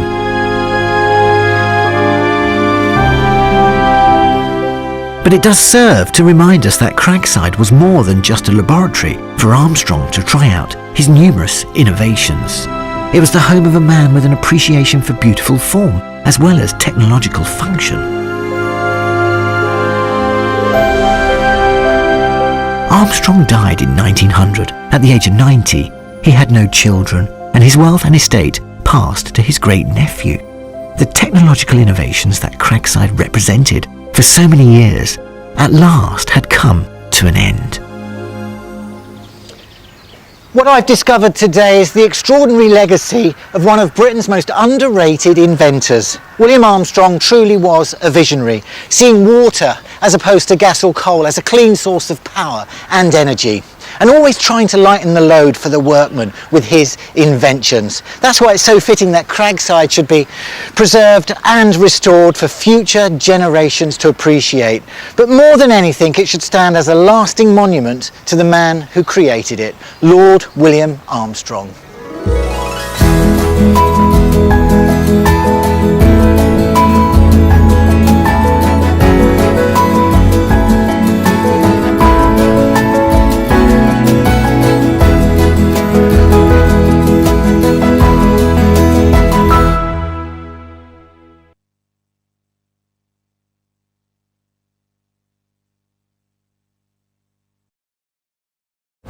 This country has an extraordinary and captivating history, and wherever you are in the British Isles, you're never too far away from somewhere that's going to remind you of this remarkable legacy. Now, much of it we already know. It's celebrated and loved, but there's still an awful lot more out there, and it's all waiting to be discovered.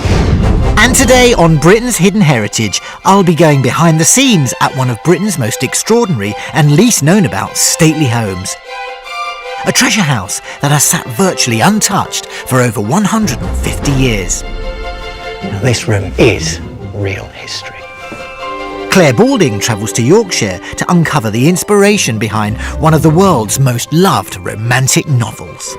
To think that Charlotte Bronte came here and that from that her imagination took off.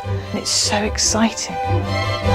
And Charlie Luxton reports on a crumbling watermill in Derbyshire that tells us about a forgotten side of the Industrial Revolution. It's a massive, massive, massive timber wheel here. This is a journey to the very heart of Britain's hidden heritage.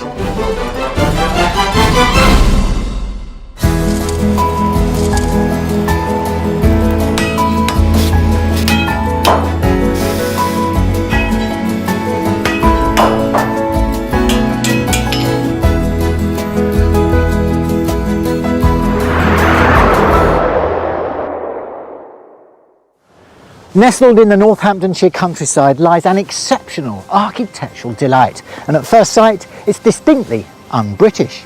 Just walking through these impressive grounds, you could be forgiven for thinking we've been transported back in time to 17th century France. And if you're impressed by the exterior of this French fancy, then just wait until I show you some of the hidden treasures inside. Welcome to a magnificent Boughton House.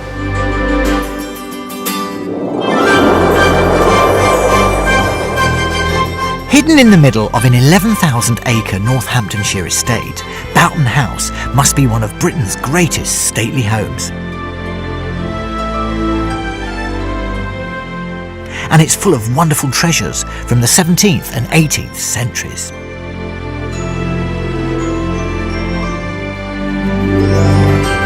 As you enter the house, you are greeted by paintings by the great masters, furniture of outstanding taste and quality, and extraordinary diverse collections await around every corner.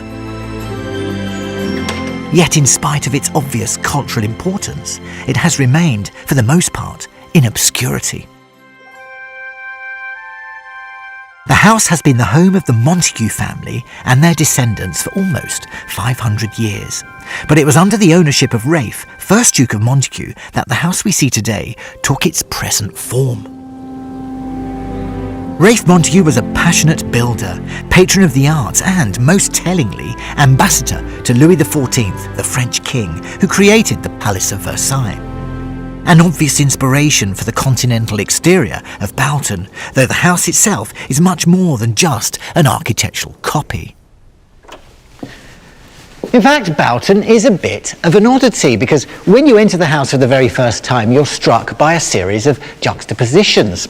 On the outside, it's most certainly French, but on the inside, with its heavy oak panelling and its wide, unassuming, understated doorways and little inner courtyards, it's most certainly English. Yet the whole place is laid out like a grand palace, but it has the intimate feel of a private home, and that's because the current Duke of Buccleuch and his family still live here. But the overriding feeling you get when you're walking around this magnificent house is the fact that you are literally stuck in time, some 300 years ago.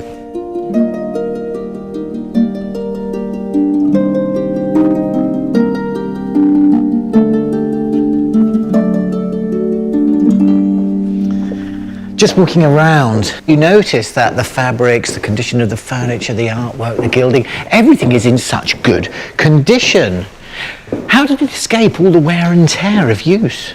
Well, one of the things, if you come to Boughton, you'll see it, we always keep the light levels down as much as possible. Yeah. The house has a very interesting history. It starts off very much the creation of the first Duke of Montagu. And he comes back from being ambassador to Louis XIV in France and embellishes his house with wonderful French architecture, art. His son, however, was not as much interested in the house itself. His view was more the landscape, so he concentrated there. But then the house really wasn't used between about 1760 and 1920, so everything remained in the pristine condition that it is today. Gosh. It's cocooned in time, really, isn't it? Exactly, yes. From the surviving accounts, we know that building work was constant, the buying of artworks prolific, and the entertaining incessant. But in the 1760s, it all fell silent. The family had no sons, and the heiress daughter had married the Duke of Buccleuch and moved to Scotland. Boughton was no longer required, and for over 150 years was sealed up, tended only by a loyal staff of housekeepers. Slowly, at the beginning of the 20th century, the house began once more to be used by the family, and as they did so, the gentle process of restoration began, bringing the place back to the splendour we see today. But always Boughton is a house that is never far from its 300-year-old roots and the first Dukes of Montagu who created it and filled it with beautiful things.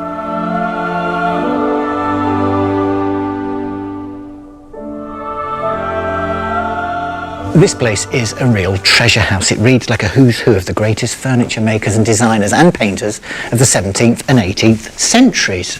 Now, I'm standing right here in the middle of the drawing room. Can you imagine owning one oil painting by the Baroque painter Anthony van Dyck? Well, you'd feel pretty chuffed with yourself, wouldn't you? But can you imagine owning 40 of them and having them all displayed in one room? Well, that's what I'm surrounded by right now. The great master's work, Anthony van Dyck. Absolutely incredible. Ralph Montagu bought all of these for just £3 each in 1682. And if you look really closely at them, you can see they're studies. They're intended for something else. They're all monochromatic. These were intended to be sent off to an engraver who would cut these onto a sheet of copper. So there was no need for all the colour or the busyness. He just wanted the outline, the bit of detail. And up there's King Charles I. Now, he was responsible for bringing Van Dyck to England. He was a great fan of his work. He made him the court painter, knighted him in 1632, gave him a pension of £200 a year. That's how highly regarded he was. Now, this room is real history.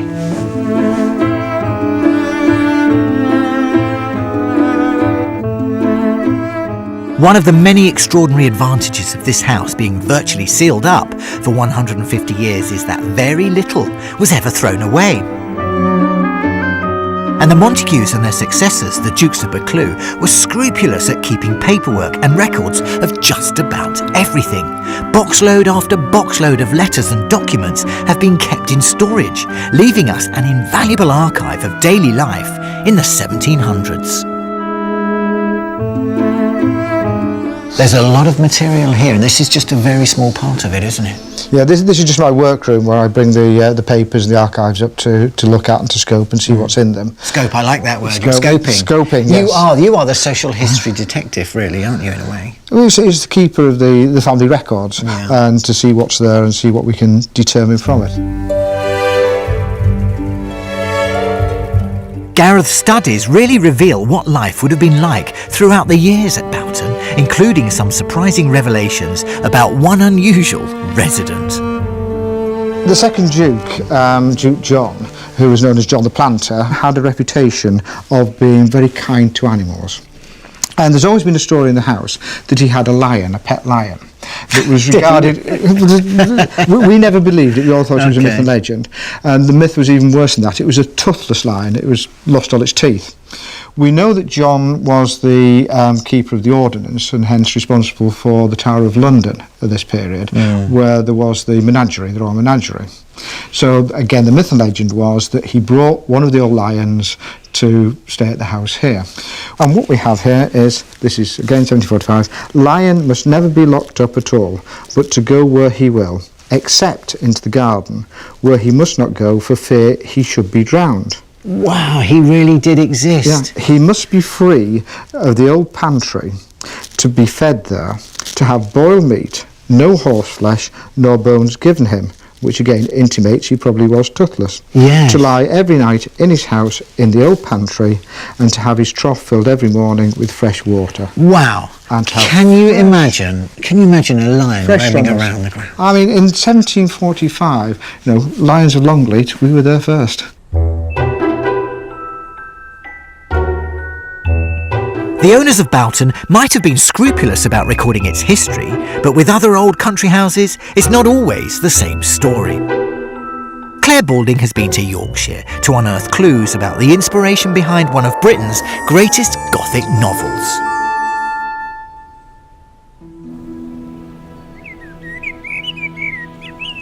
This is one of my favourite novels, Jane Eyre by Charlotte Bronte. I first read it as a teenager, and there's something about this book that stays with you forever. It's been translated into 43 different languages. It's sold millions of copies all over the world. It's particularly popular in Japan and in China. There has always, though, been a certain mystery about the basis for the characters and the emotive settings in the book. But we're going to try and uncover some of that mystery, because I've come today to a country house in North Yorkshire that has secrets behind hidden panels. Much of the action in Bronte's Jane Eyre takes place at the fictitious Thornfield Hall, home to Jane's love interest, Edward Rochester. Employed as governess at Thornfield, Jane also meets Rochester's deranged wife, hidden away in a locked attic. But where would Charlotte Bronte have found the inspiration for the violent and insane wife of Mr. Rochester locked in the attic? Could it be possible that that place and that person were based on reality? Could Thornfield Hall have been based on this house? This Gothic mansion is Norton Conyers Hall, the ancestral home of the Graham family. Built in the 17th century on top of an existing medieval hall, the gardens are a popular local attraction. What the visiting public probably don't know is that the Graham family legend has it that this place was the inspiration for Thornfield Hall as described in Jane Eyre. It's well documented that in the summer of 1839, Charlotte Bronte lived not far away in Lothersdale, employed as governess to two young children of the wealthy Sidgwick family. And the Grahams believe that during her time in the area, Charlotte visited Norton Conyers. We think it was probably a family day trip, and the children would have come as well, which is why she came to look after the children. And what do you think she would have made of it? I think she would have been enchanted by the ancient atmosphere, and she would have found inspiration here because there's a tremendous atmosphere. In the Victorian era, it would have been common for well-to-do families to pay informal, unannounced trips to neighbouring country estates. It was very popular at that time, if you had a carriage and were dressed respectably, to come and visit houses such as Norton Conyers. We're not talking about an invitation from the owner of the house to say, oh, come round and have a look. They would just have turned up?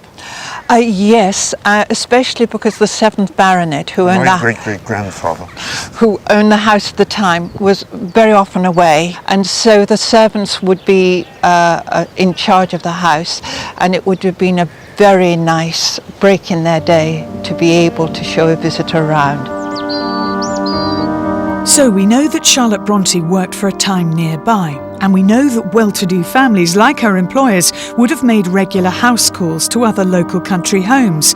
But could there be any truth to the Grahams' claim? Well, I am officially intrigued, but like any good investigative reporter, I need more clues to prove that this could have been the inspiration for Thornfield Hall. So we have to go to the text itself. And here, the passage on Jane Eyre's first approach. We now slowly ascended a drive and came upon the long front of a house. Candlelight gleamed from one curtained bow window. All the rest were dark. Could be here, but we need more. We need more from the text, we need more about the house, and we need more about Charlotte Brontë herself.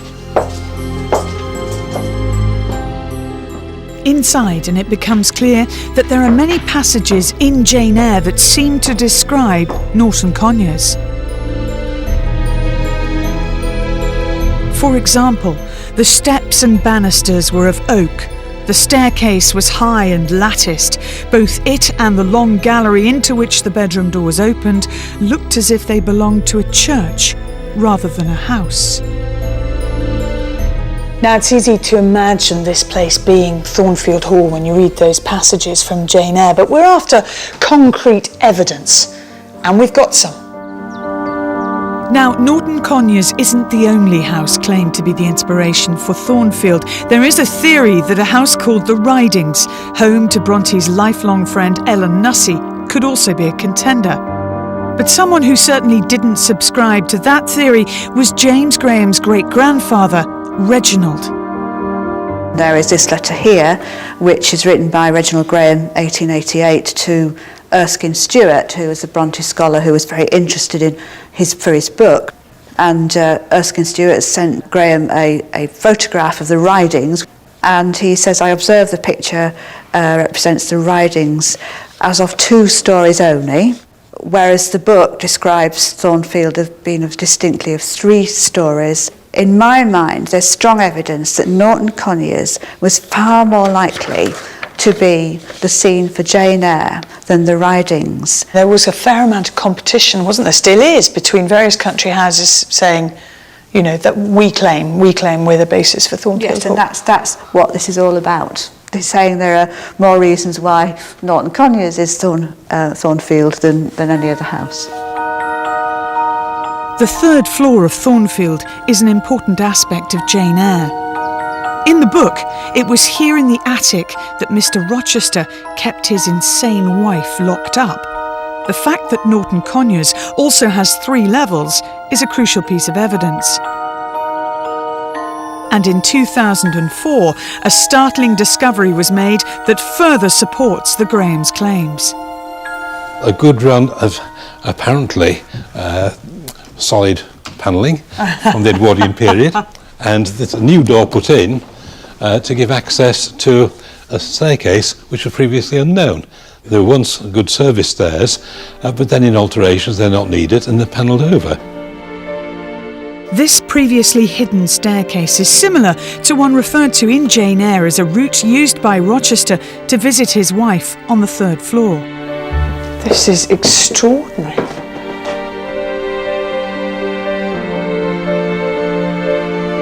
Here's the corridor linking all the servants' bedrooms. So this would only be really occupied from last thing at night until first thing in the morning. Although this floor bears a striking resemblance to that portrayed in Jane Eyre, one room in particular shares a dark secret incredibly similar to the attic of Thornfield. It's well documented in the Graham archives that in the 18th century, well before Charlotte Brontë would have visited, a mysterious woman was kept locked up in this tiny room at the far end of the attics of Norton Conyers. She was known as Mad Mary. We don't know who she was. We don't know if she was a servant or whether she was a member of the family. A mental illness was not well understood at that time. Anybody who was considered mad was hidden from view and forgotten about. Family legend has it that Mad Mary was kept under lock and key, secreted away in the tiny attic room. And the Grahams believe that this was the inspiration for the character of Mr. Rochester's deranged wife. So this room and the woman who was kept in this room was the inspiration for one of the greatest Gothic romance novels ever written. That's right. It's somewhere where that person can be kept quiet and serviced by the appropriate servants. It makes me feel terribly sad being in here because it feels so much like a cell. I mean, it's very small, and compared to some of the other rooms in the house, it's tiny. And you've just got one little glimpse of an outside world that you would never be allowed into.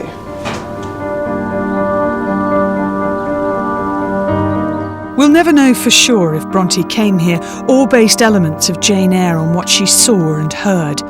But one thing's for certain, all Bronte fans, like myself, feel drawn to try and understand this most captivating of romantic novels.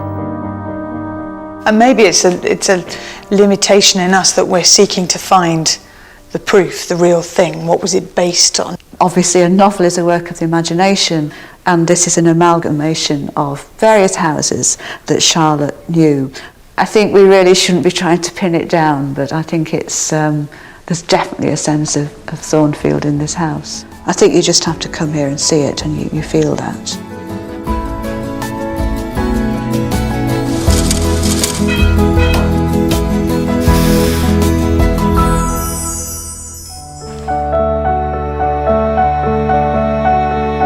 At Boughton House, my tour of this incredible sleeping beauty has taken me outside to the magnificent gardens, where a huge amount of work is taking place.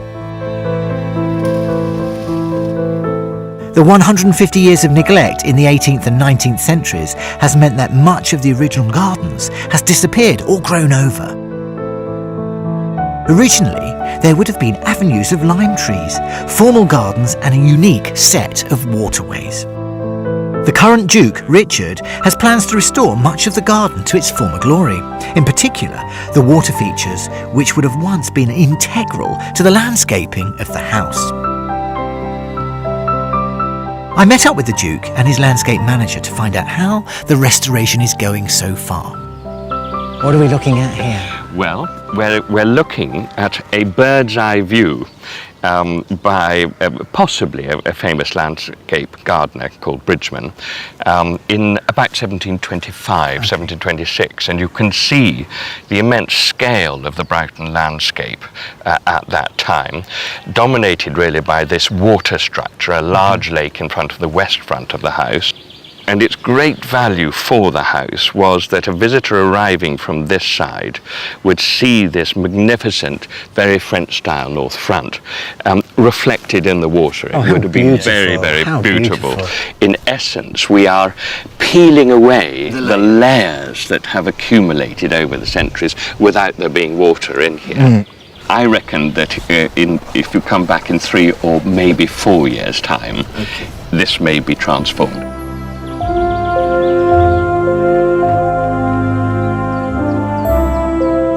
Restoring the stunning system of canals around the house is a labour of love for Duke Richard.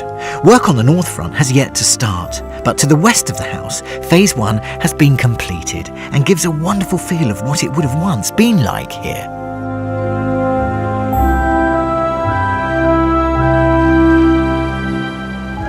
You see how important water was to the enjoyment of the house. You can.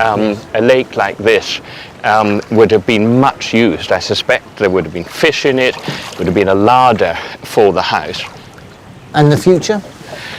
I think the future is an exciting one. I think that this recovery of the landscape is really terribly important for the next generation. It's not something to be afraid of, but something to be enjoyed.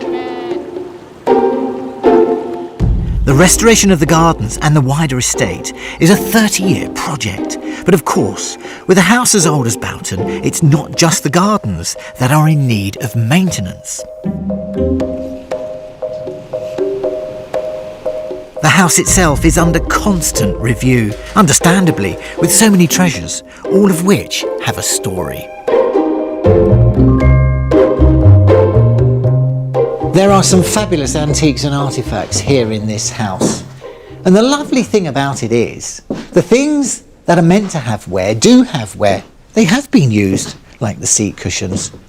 But other things are still in perfect condition. no damage at all, like this fabulous pair of Meissen swans made by the Meissen factory in 1750, commissioned for Madame de Pompadour, who was the mistress of Louis XV. And mistresses were considered quite important at the time. You had to listen to them, more important than the wife. The base is made up of spelter. It's a mixed metal fused together, but I like this naturalistic bulrush around it. This wonderful scroll work. It makes the swan sort of feel more important. It's almost as if it's on a crown rather than a nest of reeds. Now, the interesting story about the history of this is, while the French aristocracy were losing their heads on the guillotine during the time of the French Revolution, they were also losing their houses, all of their treasures and items of furniture. And the English aristocracy were sending agents over there to buy it up on the cheap and bring it back over here, including the Duke of Buccleuch.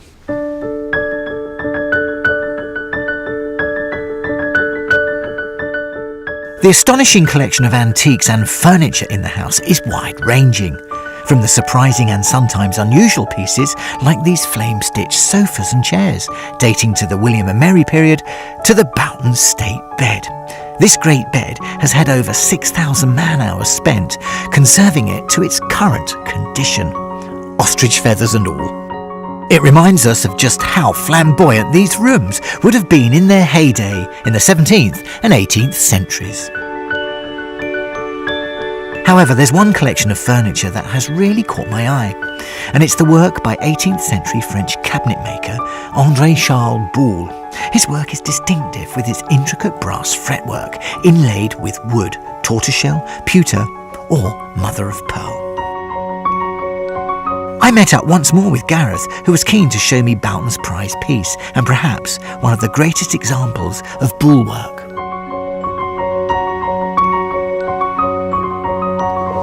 Gosh, that is one of the best examples I think I've ever seen. It is magnificent, isn't it? This is all tortoiseshell, isn't it? This is all tortoiseshell with the blue and the red as well, with inlaid brass. Because, as you know, the problem with Boulle, that you have the different media, the tortoiseshell and the brass in this case, and of course the heat and the glue even that they use shrinks at different rates. Yeah. And as the small pieces ping out, as they expand and contract, then of course just simple dusting or people walking past can fall them to bend. It's a very unusual piece. And of course this is what is not regularly seen, not only by visiting public, but as a piece of furniture you wouldn't normally leave it open. Do you know, I can't see anything wrong with it. I couldn't tell you what's been restored and what hasn't. It's that good, isn't it?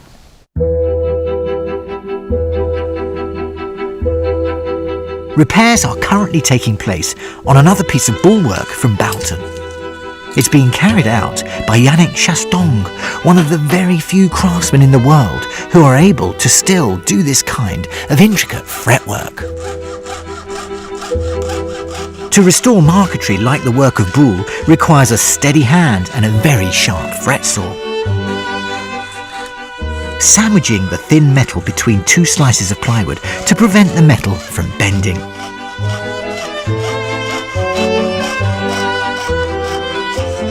And working in the most minute detail, as the work of Boulle is not only rare, but as you can imagine, incredibly valuable.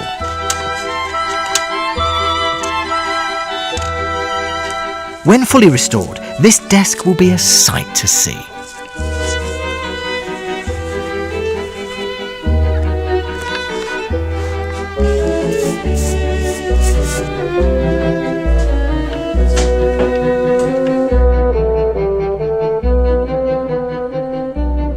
Do you know, we are so lucky that houses like Boughton have survived over the years intact, because it gives us a fascinating insight into the social history of the upper echelons of society back in the 18th century. But when it comes to our industrial heritage, we're not always that keen to preserve it for future generations. Charlie Luxton has been to the Derbyshire Dales to check out what was one of the last vestiges of an almost forgotten side of the Industrial Revolution.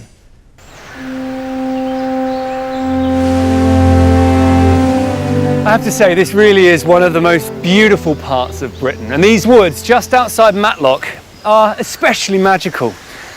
And today it's hard to believe that 200 years ago this landscape would have looked completely different. Because believe it or not, this is where the Industrial Revolution really got going. The Matlock Valley is world renowned as a birthplace of the Industrial Revolution. It was here in 1775 that the great industrialist Sir Richard Arkwright built his cotton milling empire. By using the ancient technology of the water wheel to power his newly invented cotton spinning machines, Arkwright not only revolutionised the cotton trade, he virtually invented the modern factory and with it the mass production process. His machine was called the water frame, and it made Arkwright a very, very rich man.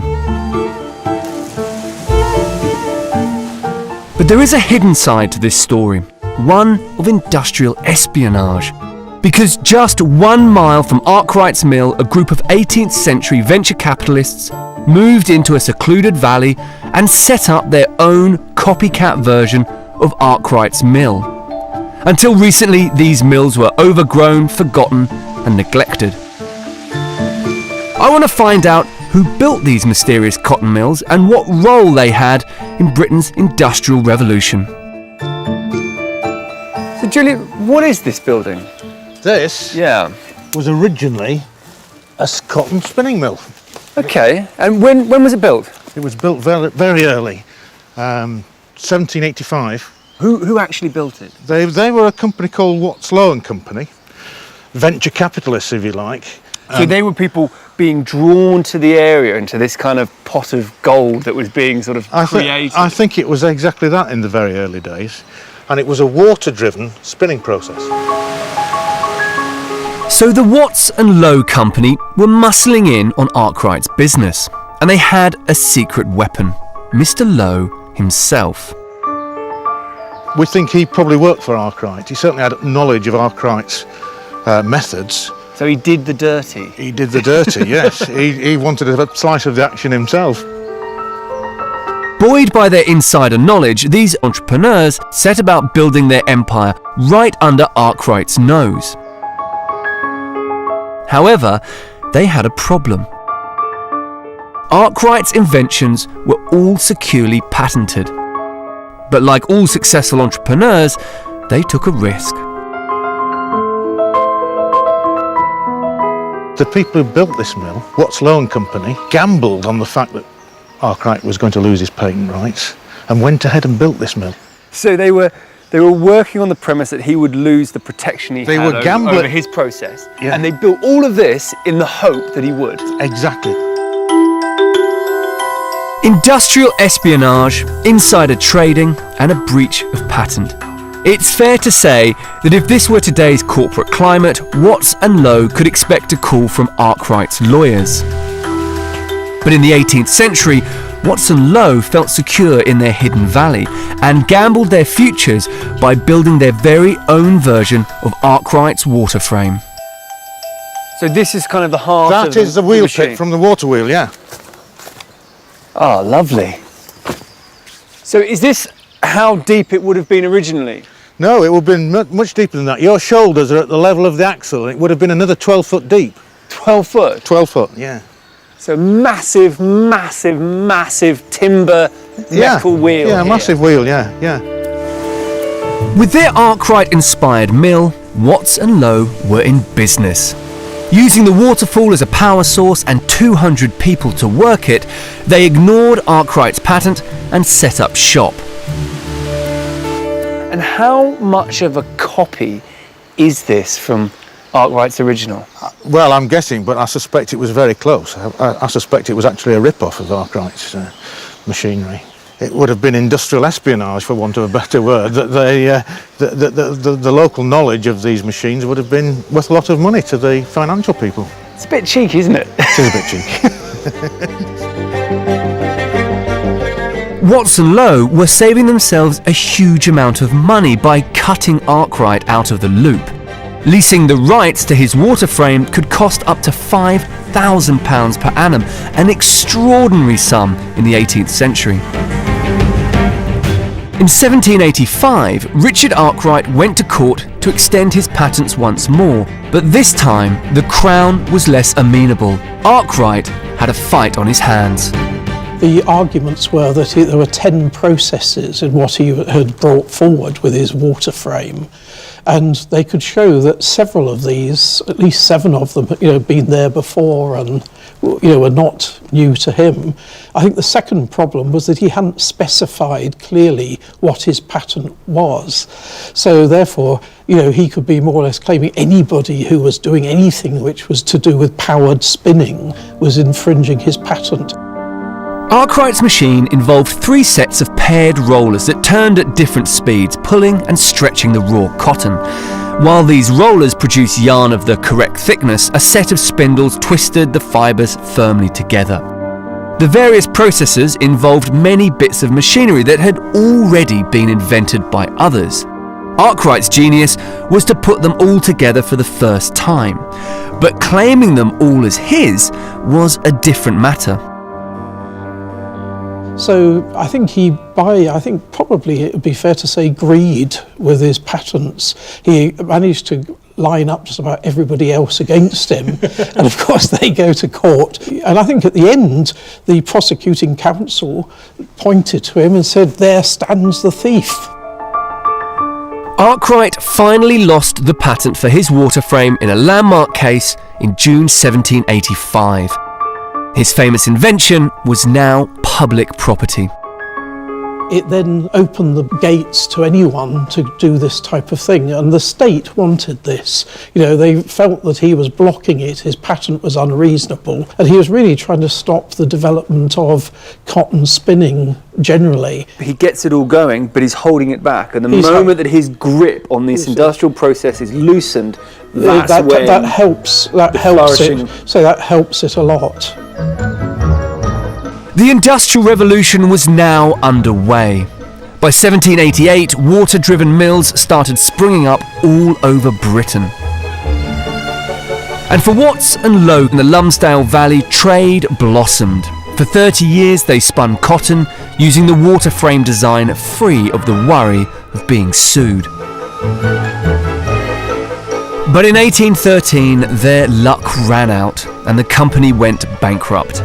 Their water-powered mill finally met an opponent it couldn't beat: steam. It is quite incredible to think what this place was like in the late 18th, early 19th century. There would have been 5 of these water wheels tumbling down this valley. I imagine there was no vegetation, no trees or plants. It would have been dirty, crowded, incredibly dangerous. And look at it now. Time is an incredible healer. I do know that this place didn't change the world like Cromford. I mean, that is where modern industrial process was born. But the revolution, that really did take place here.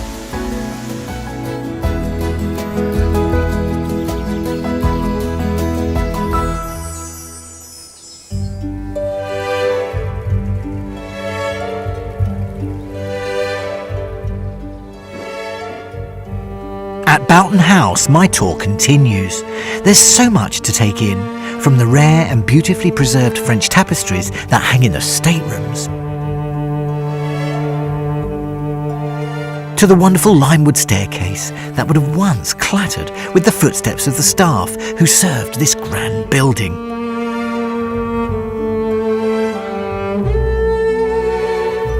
This place is a time capsule on a monumental scale.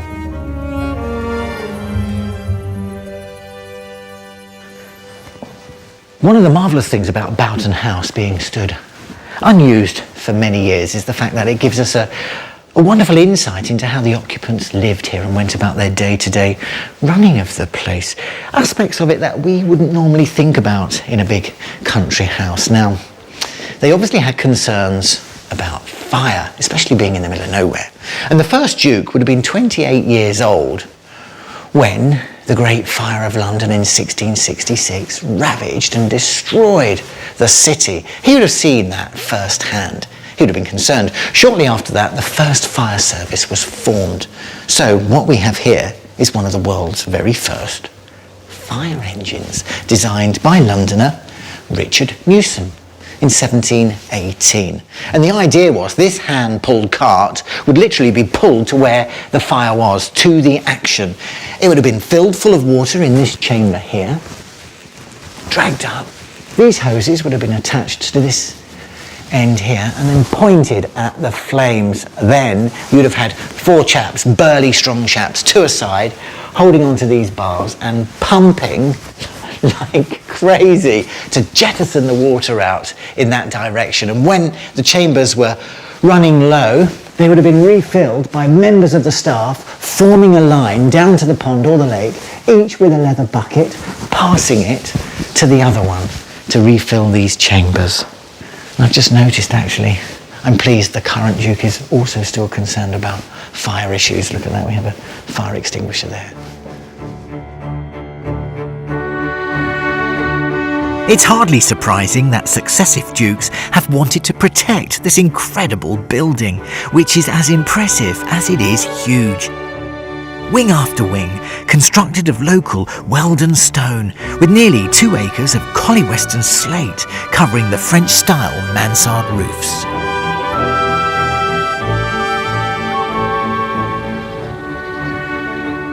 Boughton is a wonderful fusion of French and English architecture, and there's one part of the building that gives a unique insight into how the place would have been constructed. An unfinished wing where the builders downed tools over 300 years ago, leaving us a 3D blueprint of a 17th century stately home. Gosh, look at that. Fantastic, isn't it? Oh, it's just wonderful. Absolutely wonderful. The bare fabric of the walls, the history these walls contained. Wow. Why was this never finished off? Well, it's quite an interesting story, actually. It should have been the Duchess's quarters, but she never actually lived here. So she actually lived in a completely different house. This was never needed, so it got to this point and was completely stopped. So it's paused in history and time, really. And there's another floor above there, isn't there? Exactly, yes. It should have been a floor above us here, and then above there were actually rooms that were completed, servants' rooms, storerooms, etc. So all that was actually needed, whereas this part wasn't needed at all. I hope that door was firmly bolted from the other side. Oh yes, very much firmly locked, yes. That leads up into the state apartments, but it's kept very firmly locked. And there's a good example of the leadwork, the drain pipes on the inside, built in. That's right. Otherwise you spoil the outside lines, and it's very important to have this architectural feature of the outside. So put them inside, hide them away. Well, we don't do that nowadays. Well, they're all brilliant until, of course, they leak. Well, yes. Yes.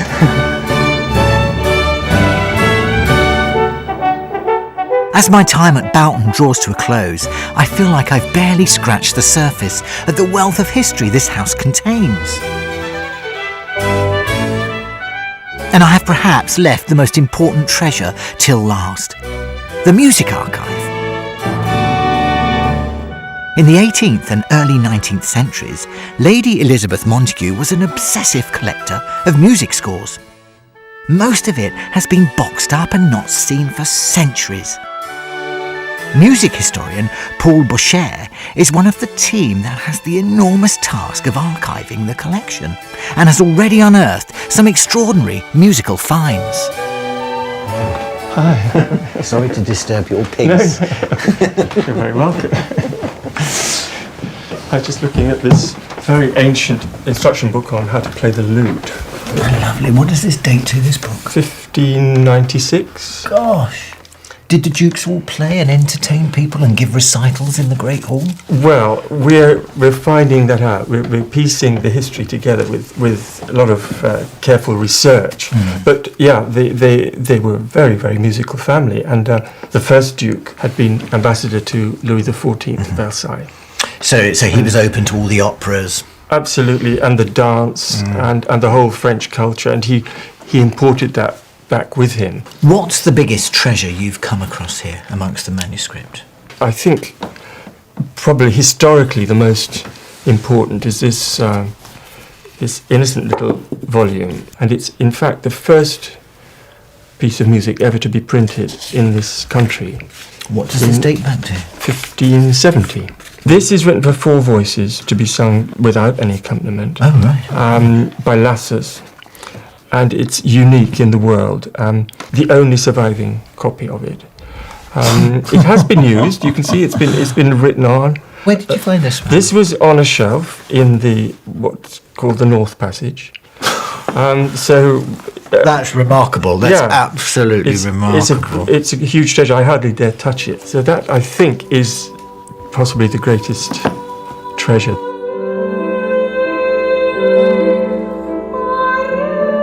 But of course, studying the sheet music is one thing, listening to it is a whole different experience. And whenever Paul feels an important piece of music has come to light, he arranges for it to be played. Today, local harpsichordist Alex is going to play an arrangement of a very famous piece of music that has not been heard for over 200 years.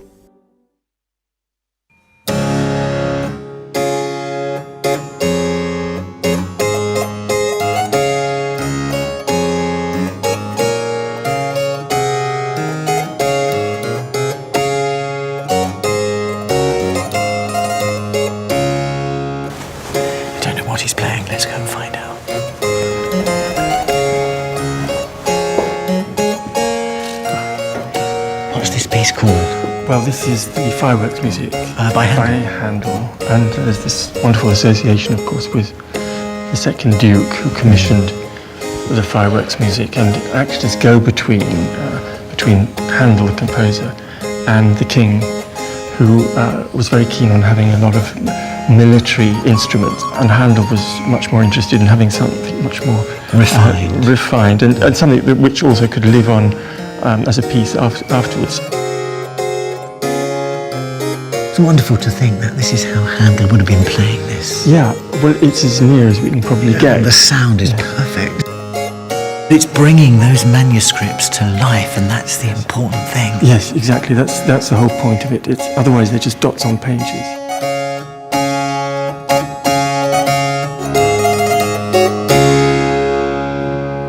Lovely, absolutely lovely. What's it like playing a piece of Handel's music on this harpsichord? It's very beautiful, and it's very lovely to play, and especially the privilege of being here to play from this score, which has sort of lain hidden for I don't know how long. Just to be able to open this and see the sorts of trends actually that were prevalent at the time in terms of home entertainment, I suppose.